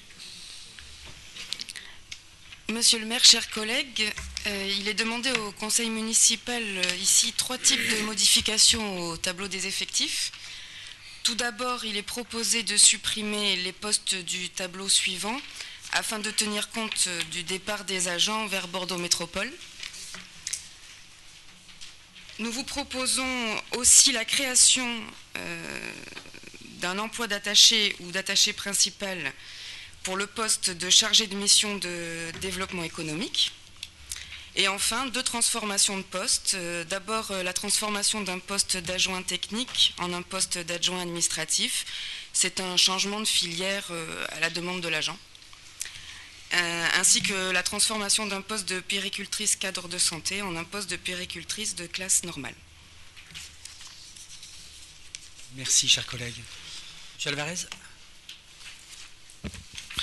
Oui, monsieur le maire. Sur le poste d'attaché territorial, enfin d'attaché principal pour le poste de chargé de développement économique, bon, je marque une nette préférence pour un titulaire de la fonction publique territoriale et un recours modéré aux célèbres procédures de l'article 3 de la loi du 26 janvier 84, c'est-à-dire des contractuels. Ensuite, j'ai une question sur la transformation du poste d'adjoint technique en poste d'adjoint administratif. En général, on assiste plutôt à l'inverse, la filière technique étant moins favorable que la filière administrative. Alors, dans quel service s'opère ce poste, si c'est à la demande de l'agent? Et évidemment, je poserai la même, enfin, j'en profite pour poser la question maintenant. Je suppose que le comité technique a été consulté, et ainsi que pour le dossier suivant. Oui. Oui. Oui, à quelle question? Pour le comité technique, oui. D'accord. Et les CAP aussi. L'agent qui est actuellement comme adjoint technique est en poste à l'Ermitage, à l'accueil. Voilà. Et c'est à sa demande qu'elle a voulu changer de filière. C'est tout.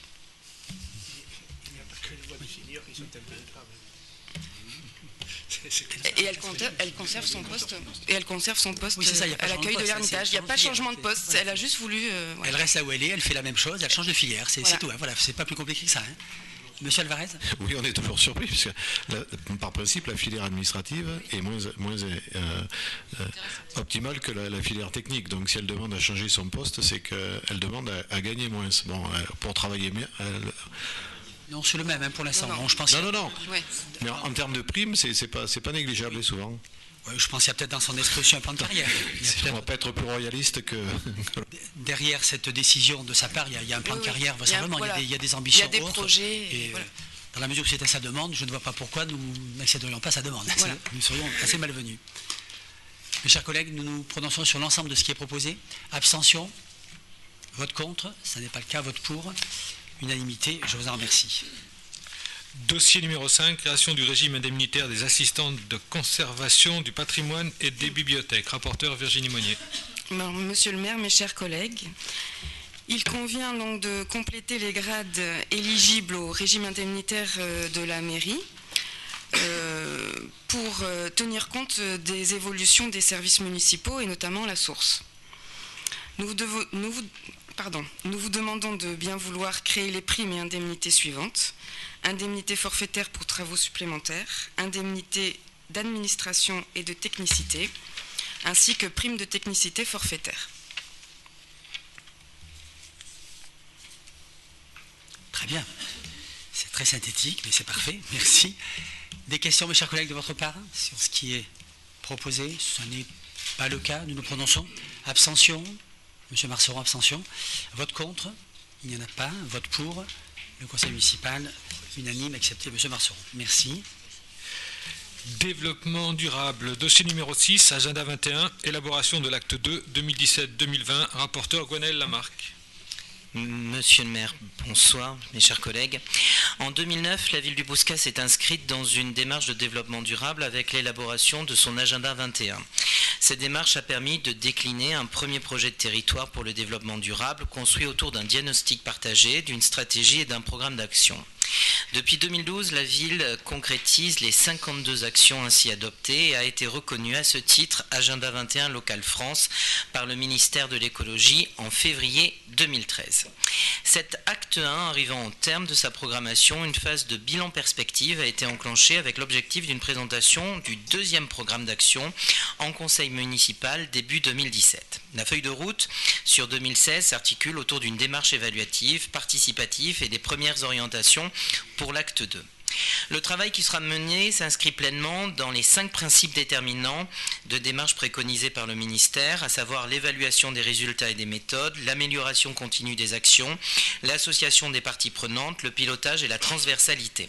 Les élus, agents, responsables de services, mais aussi les acteurs locaux, partenaires et citoyens seront consultés et des ateliers de co-construction seront proposés.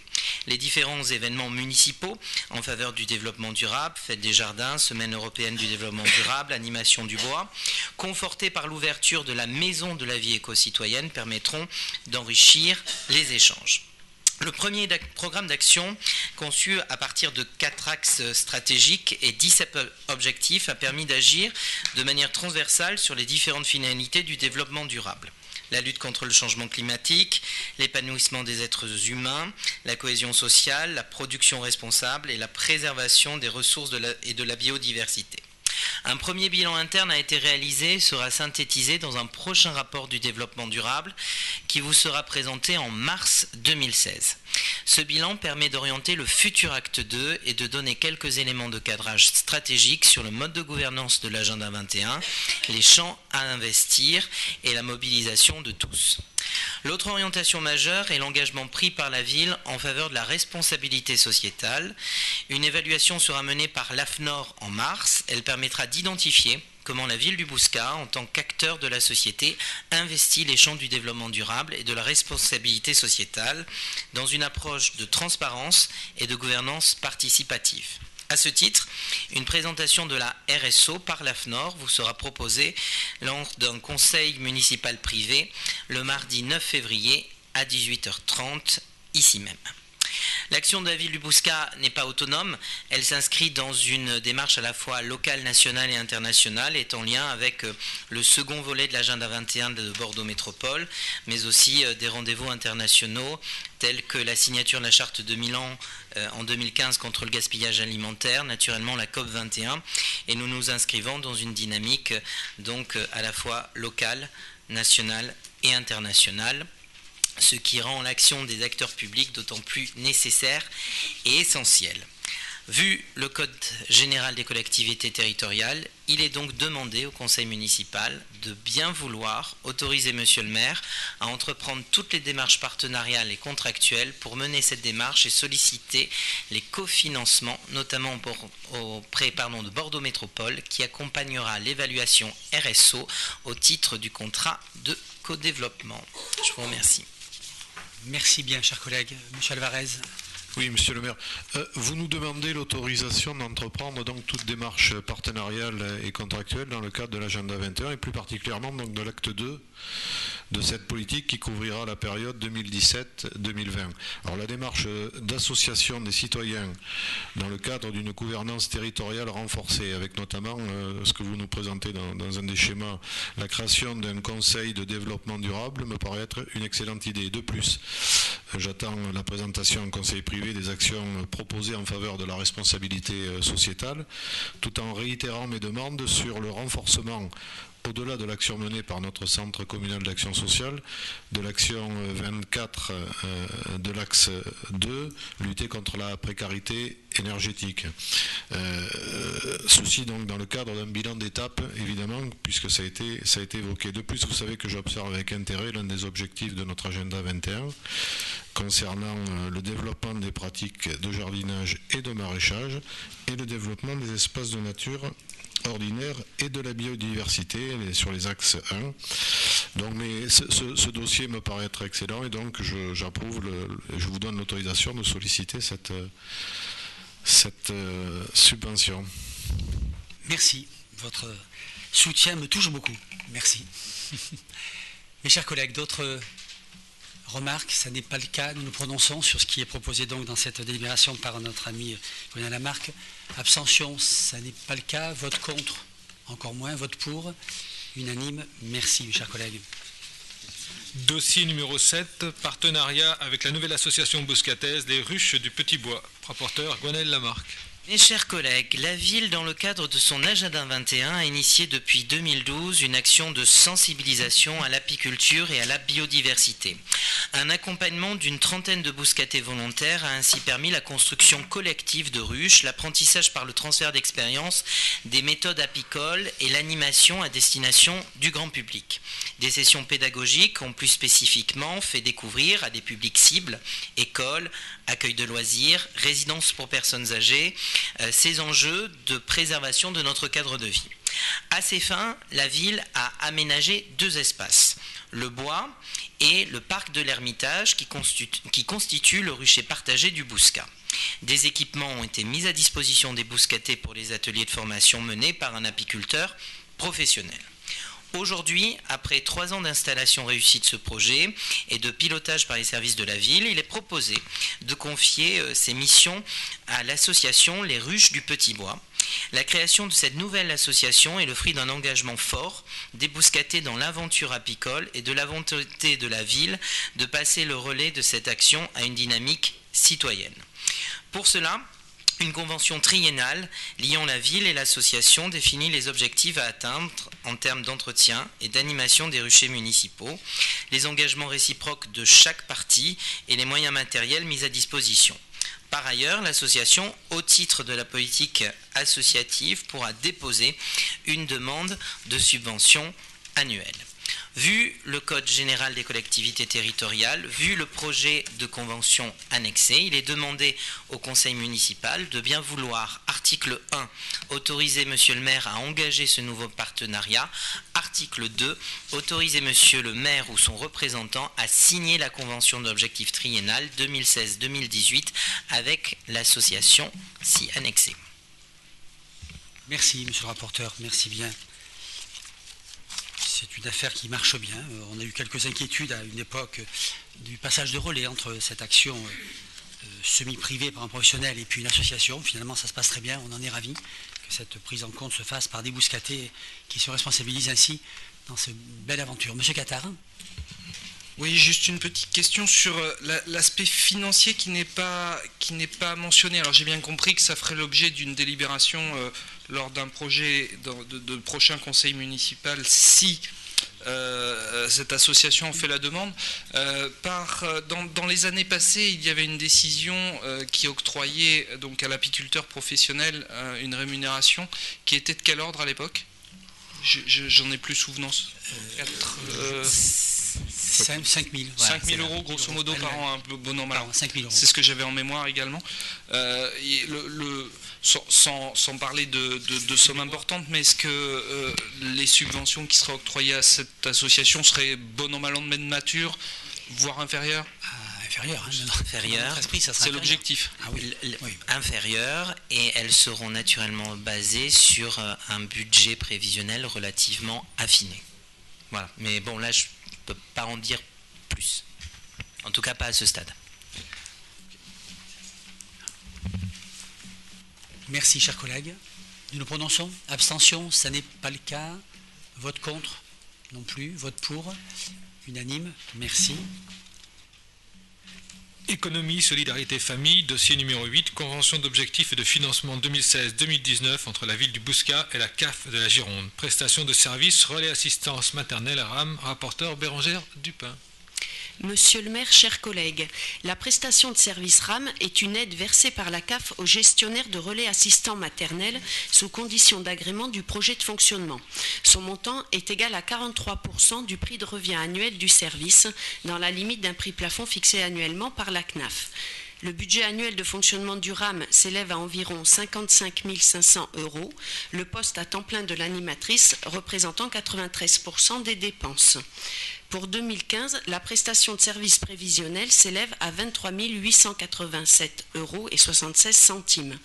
À cette prestation s'ajoute le financement CEJ pour un montant de 13 427 000 € et 75 centimes et la subvention du conseil départemental à hauteur de 2 705 €. Le reste à charge pour la ville est donc de 15 480 €.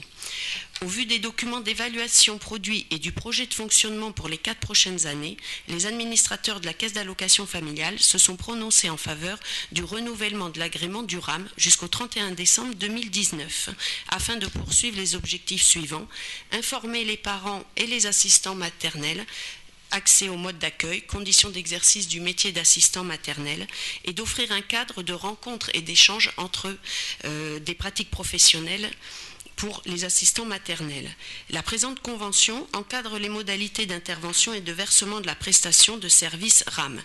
Ainsi, vu le Code général des collectivités territoriales, vu le projet de convention d'objectifs et de financement pour le versement de la prestation RAM transmis par la Caisse d'allocation familiale de la Gironde, il est demandé au Conseil municipal de bien vouloir approuver les termes de la convention ci annexée, autoriser Monsieur le maire ou son représentant à signer la dite convention ou tout document utile dans ce dossier, et de dire que les recettes correspondantes seront inscrites au budget chapitre 74. Merci, merci, merci. Avez-vous des demandes complémentaires à adresser à notre rapporteur? Ça n'est pas le cas. C'est un bon dossier. Le RAM fonctionne très bien. Et il nous permet d'encadrer aussi et d'aider des assistantes libres.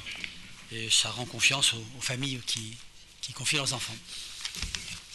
Abstention, ça n'est pas le cas. Vote contre, non plus. Vote pour, unanime. Merci mes chers collègues. Dossier numéro 9, politique de la ville, poste adulte, relais sur le quartier intercommunal, champ de course, participation au financement, rapporteur Odile Leclerc.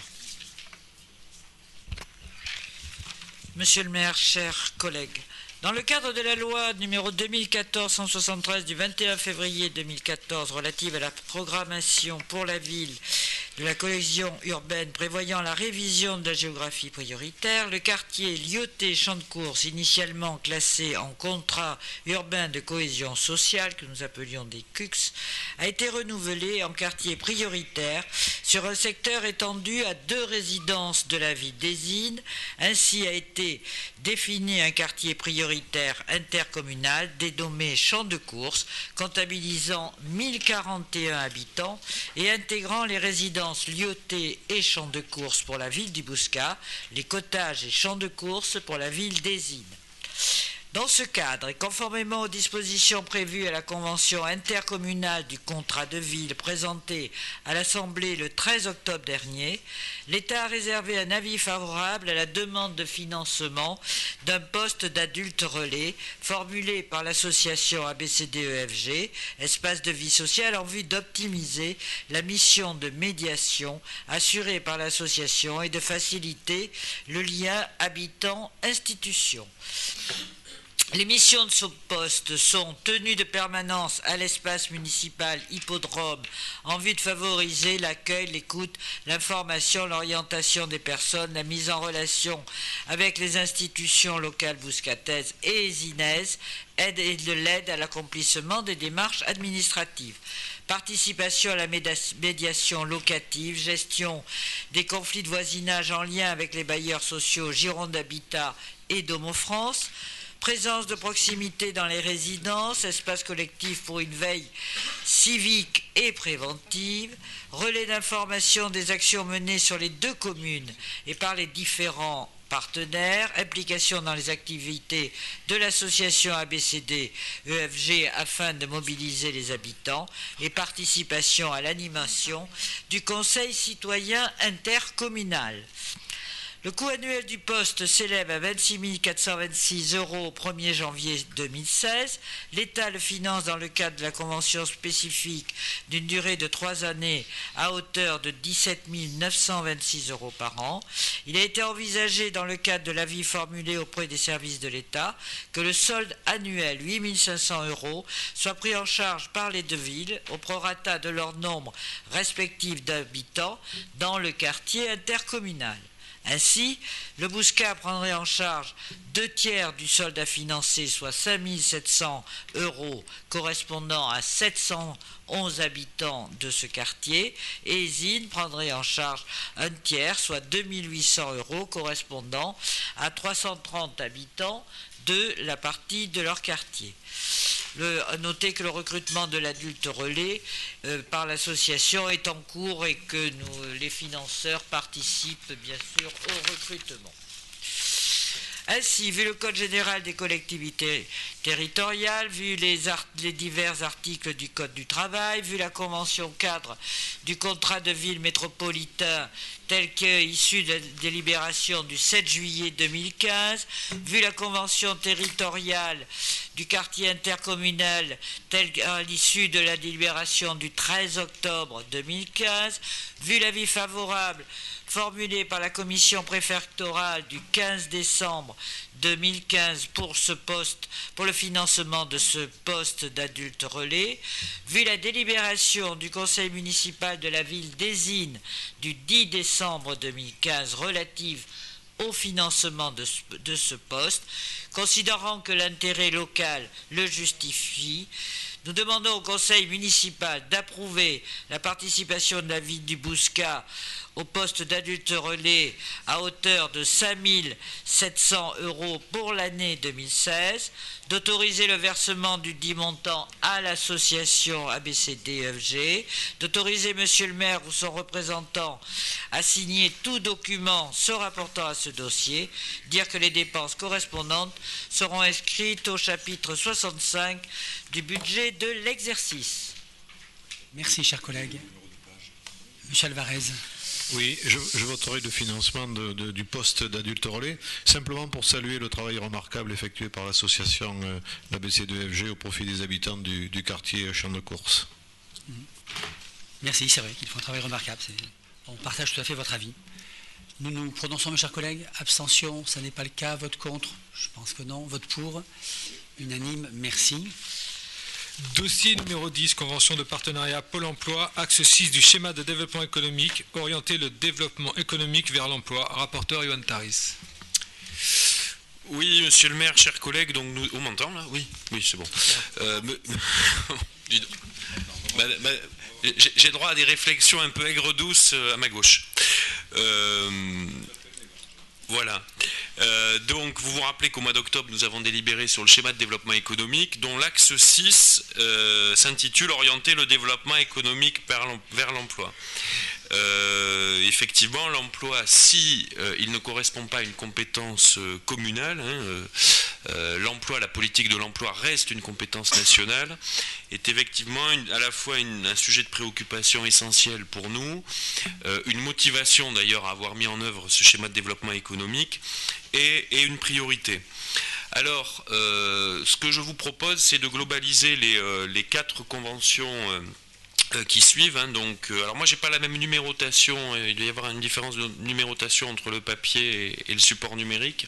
Mais en tout cas, les 4 conventions que vous avez sous les yeux.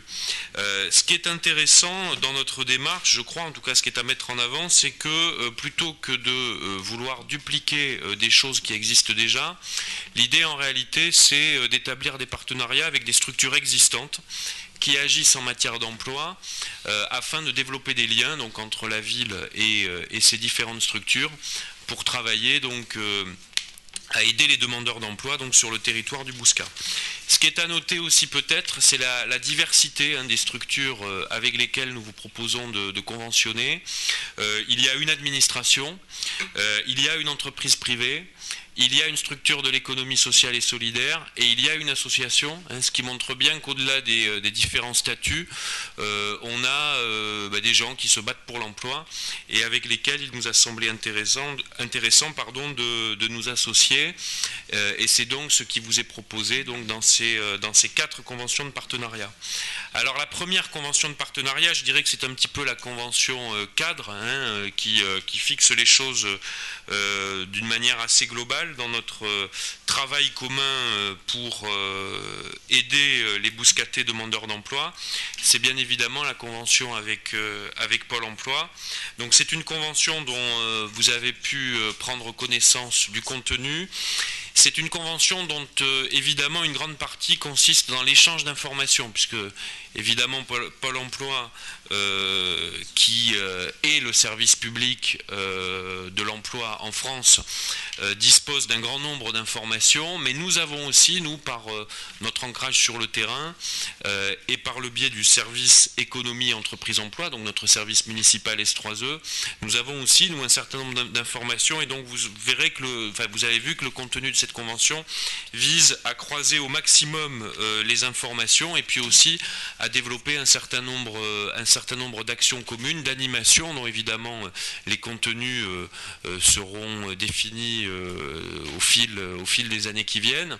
Et puis vous avez vu aussi que dans cette convention, nous avons une attention particulière pour le quartier prioritaire du Champ de Course dont nous parlions tout à l'heure. C'est un quartier que nous avons identifié dans le schéma de développement économique. C'est un quartier où, à quelques mètres près, Pôle emploi est présent physiquement en plus.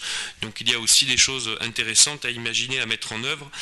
Donc on est en quelque sorte dans un cadre de travail collaboratif avec Pôle emploi et puis bien évidemment le travail maintenant va consister à traduire tout ceci en actions concrètes. À noter que c'est une convention la convention avec Pôle emploi est sans incidence financière pour la ville. La convention suivante, c'est une convention que nous vous proposons de passer avec l'entreprise Manpower, bien connue, entreprise de travail temporaire, pour la mise en place de 3 sessions annuelles en groupe avec des demandeurs d'emploi et donc mettre en place un accompagnement par des professionnels de Manpower, avec à la fois un travail sur la recherche, la stratégie de recherche d'emploi, la rédaction de CV, la préparation d'entretien, mais aussi l'accès aux offres de Manpower, puisque c'est une agence de placement, il y a aussi cette activité agence de placement. Et donc 3 sessions seront organisées sur l'année 2016. Et voyez que là, une incidence financière de 1 620 €, ce qui correspond à 540 € par session, donc 3 fois par an. La troisième convention, c'est une convention avec une structure qui s'appelle COP Alpha, enfin 2 structures, mais qui sont associées entre elles, qui sont COP Alpha et COP EBAT. Et ça, c'est la réponse, c'est une réponse en tout cas à la recherche d'emploi vers la création d'entreprises. COP Alpha, COP EBAT, ce sont des coopératives d'activité qui permettent pendant un temps donné à de futurs entrepreneurs de se lancer avec un filet de sécurité, c'est-à-dire avec une structure qui porte le début de leur activité et au bout de quelques temps, lorsque l'activité s'est suffisamment développée, les personnes peuvent réellement prendre leur autonomie et monter leur propre structure juridique. Donc COP Alpha, c'est la structure plutôt généraliste, multi-activité. COP EBAT, c'est la structure spécialisée dans le bâtiment. Et donc vous voyez qu'il est proposé une convention assez ambitieuse, assez large en fait, entre la ville d'une part et d'autre part COP Alpha, COP EBAT, avec à la fois l'organisation donc de sessions collectives d'information sur cette coopérative d'activité, des entretiens individualisés après ces sessions d'information collective pour les personnes qui se sont manifestées, et puis un accompagnement spécifique pour les bouscatés qui vont se lancer donc au travers de cette coopérative d'activité pour les porteurs de projets. Et j'ajoute, même si ça ne figure pas directement dans la convention, qu'il y aura sûrement des passerelles à trouver avec le PASSIO, puisqu'on est là aussi dans le travail collaboratif, et il y a déjà eu une prise de contact entre les dirigeants de COP Alpha, COP EBAT et le PASSIO. Il y aura sûrement des choses aussi à imaginer de ce côté-là. Et enfin, dernière convention, c'est une convention de partenariat avec une association que nous soutenons depuis quelques années, mais nous avons souhaité réellement traduire et intensifier le travail donc, que nous faisons avec AJR, qui est une association de parrains. C'est un système de parrains, marraines, filleuls. Et effectivement, comme le souffle Bernard Junca, monsieur le maire, c'est l'association des jeunes retraités, l'AJR, à l'origine, qui a changé de nom. D'ailleurs, la signification n'est plus la même, mais j'avoue que je l'ai oublié. Donc là, le système est très simple. Il y a une permanence 2 fois par mois au Bouscat, à l'espace hippodrome, mais évidemment ouverte à tous les bouscatés, dans laquelle des demandeurs d'emploi se font connaître, et donc un certain nombre d'entre eux, à l'issue de ces entretiens, peuvent rentrer dans un système de parrainage qui est en fait une prise en charge assez ambitieuse là aussi, c'est-à-dire qu'il y a un suivi individuel par un ou par une marraine, il y a des activités un petit peu plus collectives comme par exemple des cours d'anglais, d'informatique, ateliers rédaction de CV, etc. Et là c'est vrai qu'il y a un taux de retour très intéressant, un taux de transformation, c'est-à-dire d'emploi en CDD ou en CDI qui est vraiment significatif. La permanence marche bien, puisqu'elle a démarré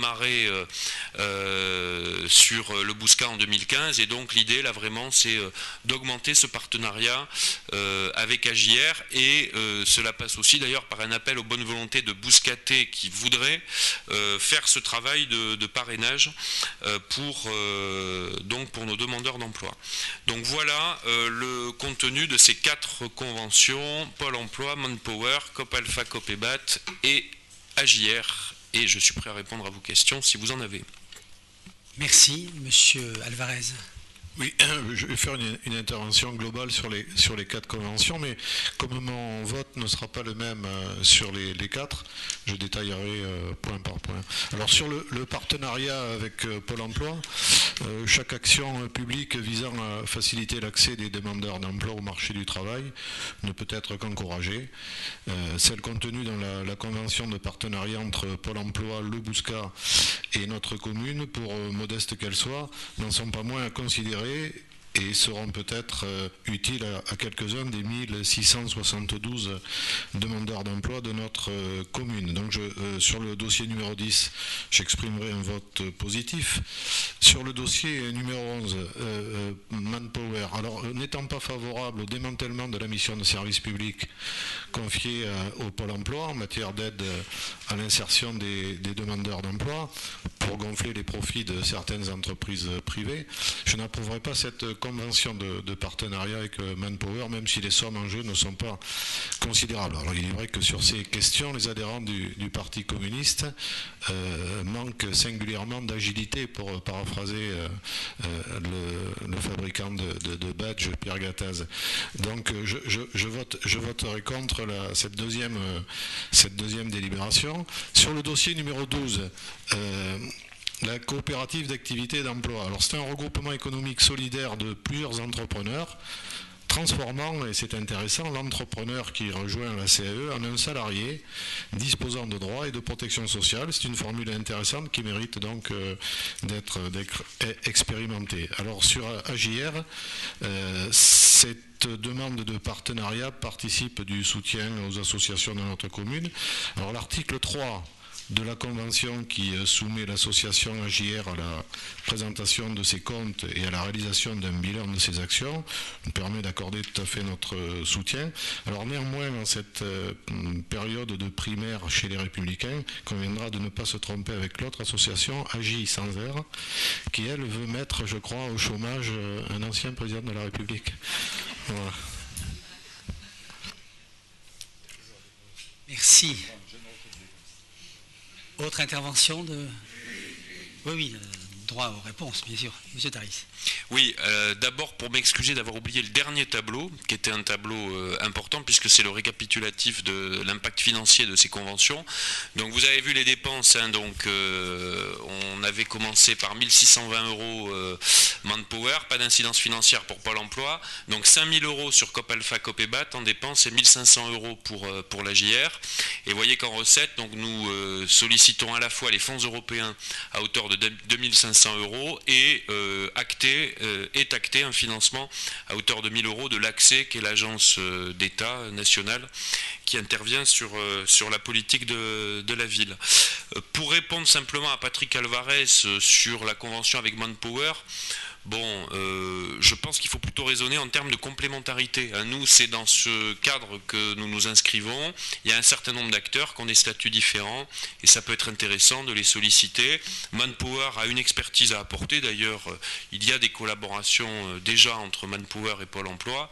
Et personne, à part peut-être M. Macron, n'a envie de remettre en cause le service public de l'emploi, même si vous conviendrez avec moi qu'il peut y avoir aussi un certain nombre de remises en question sur la manière dont les demandeurs d'emploi sont accompagnés, et que ça peut interpeller aussi quand on voit qu'il y a d'autres structures comme Manpower qui fonctionnent, ou même Le Bon Coin qui aujourd'hui, par exemple, publie un certain nombre de demandes d'emploi, mais il est bien évident que l'acteur majeur en matière de recherche d'emploi et d'accompagnement des demandeurs d'emploi, ça reste Pôle emploi. Nos relations sont très bonnes avec eux, et donc nous souhaitons travailler avec eux, mais aussi développer d'autres partenariats, d'autres synergies, comme c'est le cas donc avec ces différentes conventions.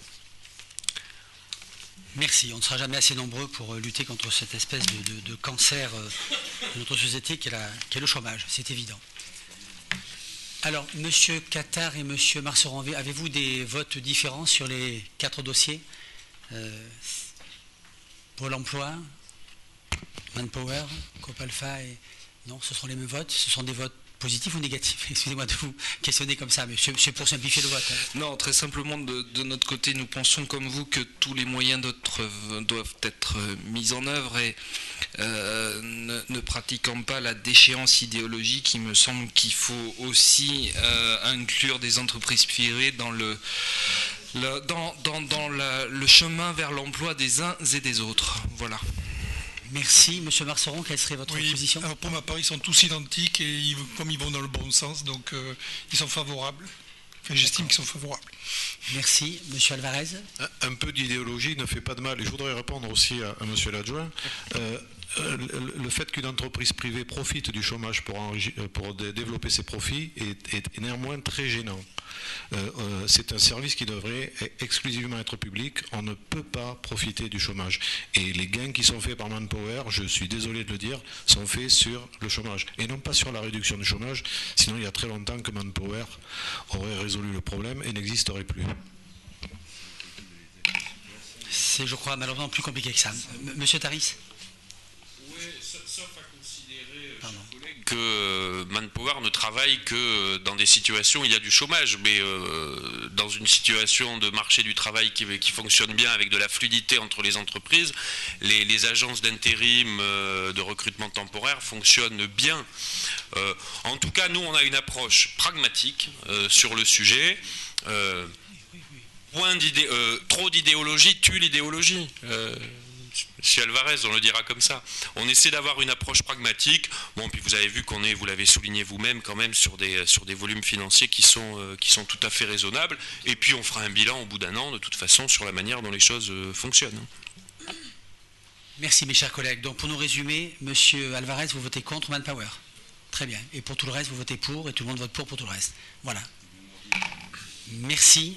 Monsieur le secrétaire, suite. Urbanisme, patrimoine et environnement, dossier numéro 14, mise en accessibilité des établissements recevant du public, engagement de la commune sur un agenda de l'accessibilité programmée, rapporteur Odile Leclerc.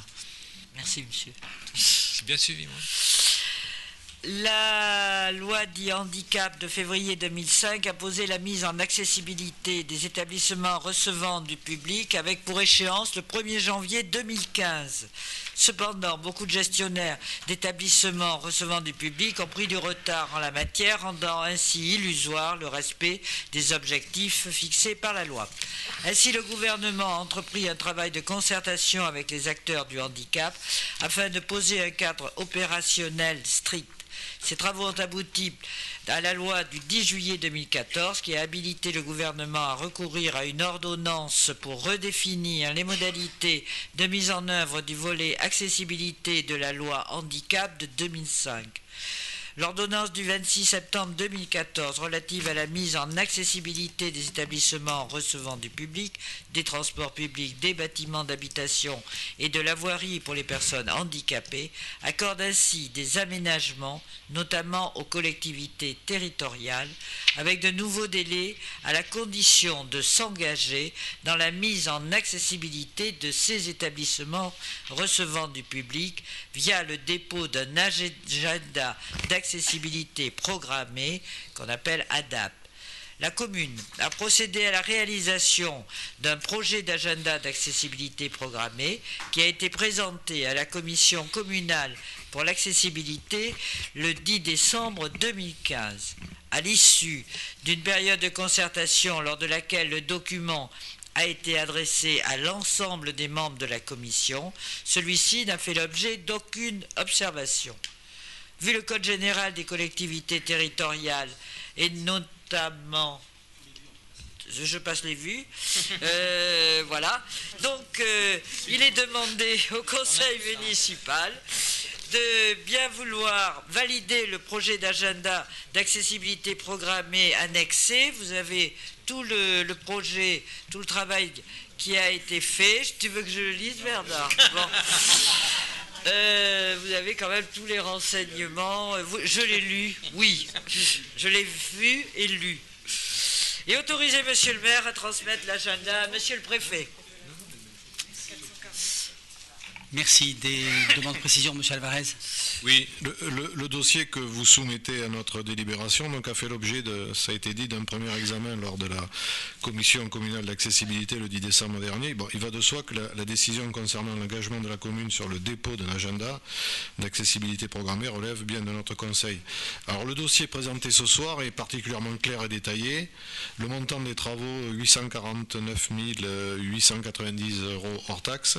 La liste des établissements établissements recevant du public et des installations ouvertes au public, la nature des travaux effectués, la liste des dérogations sollicitées, la programmation des travaux, qui court donc de janvier 2016 à fin 2024. Tout est inscrit. Alors une question cependant sur les modalités de suivi de cet agenda. Alors il me paraît tout à fait évident que ce suivi soit assuré par le comité technique et de pilotage, notamment à travers les documents à transmettre au préfet. Mais je suppose que vous rendrez compte devant le Conseil de l'évolution de cet important dossier. Donc j'approuve donc la transmission à Monsieur le Préfet de notre agenda d'accessibilité programmé. Merci beaucoup. Je pense qu'on prévoit de faire un rapport annuel, systématiquement, bien sûr. Nous en sommes aujourd'hui à quel ratio d'accessibilité? On était à 62. 62%. D'accord. Nous avons à peu près 50 bâtiments et nous avons une moyenne entre 70 000 et 100 000 euros par an de dépenses pour arriver à nos 100% avec la somme de 849 000 au total en 2024. Oui, il faudra sûrement actualiser ces chiffres parce que je ne sais pas ce que l'euro sera en 2024. Mais bon, ça c'est une autre... Les chiffres qui ont été déclarés. On est en euros constants et non pas en euros courants, vraisemblablement. Mes chers collègues, pas de précision autre de votre part, de demande de précision. Nous nous prononçons. Abstention, ça n'est pas le cas. Vote contre, ça n'est pas le cas. Vote pour.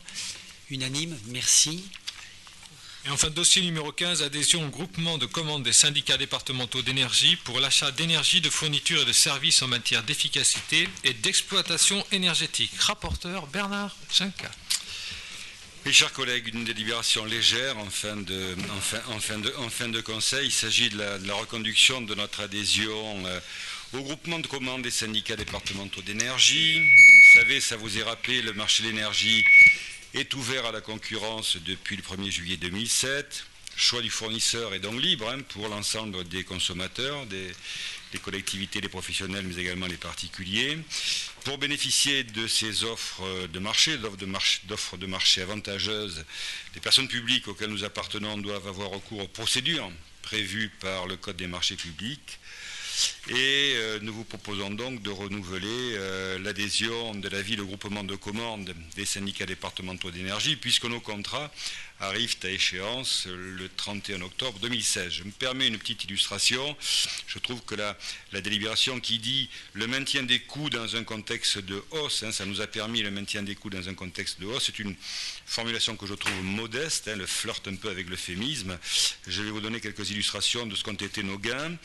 En ce qui concerne le gaz, nous avons baissé nos dépenses de près de 10%, ce qui fait que ça nous a permis d'absorber les hausses que nous avons tous connues fin 2014 et début 2015, qu'on peut estimer à 5%, ce qui veut dire que notre gain, nous avons absorbé la hausse, baisse de 10%, donc nous avons une marge bénéficiaire de 5%. Ça, c'est pour le gaz. Pour l'électricité, la baisse globale, elle est de 5%. Ça nous a permis, en droite ligne avec notre agenda 21, de pouvoir générer des contrats de fourniture d'électricité verte. On sait que c'est un peu plus cher, 1,5% en moyenne. Comme nous avions fait un bénéfice de 5%, ça nous laisse encore une marge d'économie de 3,5%, donc 3,5% pour l'électricité et 5% pour le gaz. Ceci étant dit, je vous propose donc de reconduire notre adhésion à ce groupement de commandes des syndicats départementaux. Merci. Monsieur Alvarez. Oui, j'avais eu l'occasion de m'exprimer sur le fond de ce dossier lors du conseil municipal d'avril 2014. Je réitère mon abstention inaugurale donc sur le dispositif. Bien, ceci vous appartient. Il n'y a pas de problème. Abstention donc Monsieur Alvarez. Vote contre. Ce n'est pas le cas. Vote pour. Conseil unanime, accepté, M. Alvarez. Merci, mes chers collègues. Nous allons terminer notre ordre du jour. J'ai deux dates à vous rappeler. Le 9 février, donc mardi 9 février, 18h30, nous nous retrouverons en conseil privé pour l'acte 2 de notre agenda 21.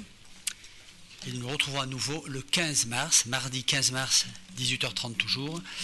Cette fois-ci pour débattre du budget et non plus de l'orientation budgétaire, mais du budget réellement avec les chiffres sur lesquels nous engagerons notre ville pour l'année 2016. 18h30 également, bien sûr. 9 février, 15 mars. Voilà, avez-vous des questions diverses, mes chers collègues, à évoquer? Ça n'est pas le cas. Eh bien, je vous remercie, je vous souhaite une très bonne soirée et merci au public pour sa présence.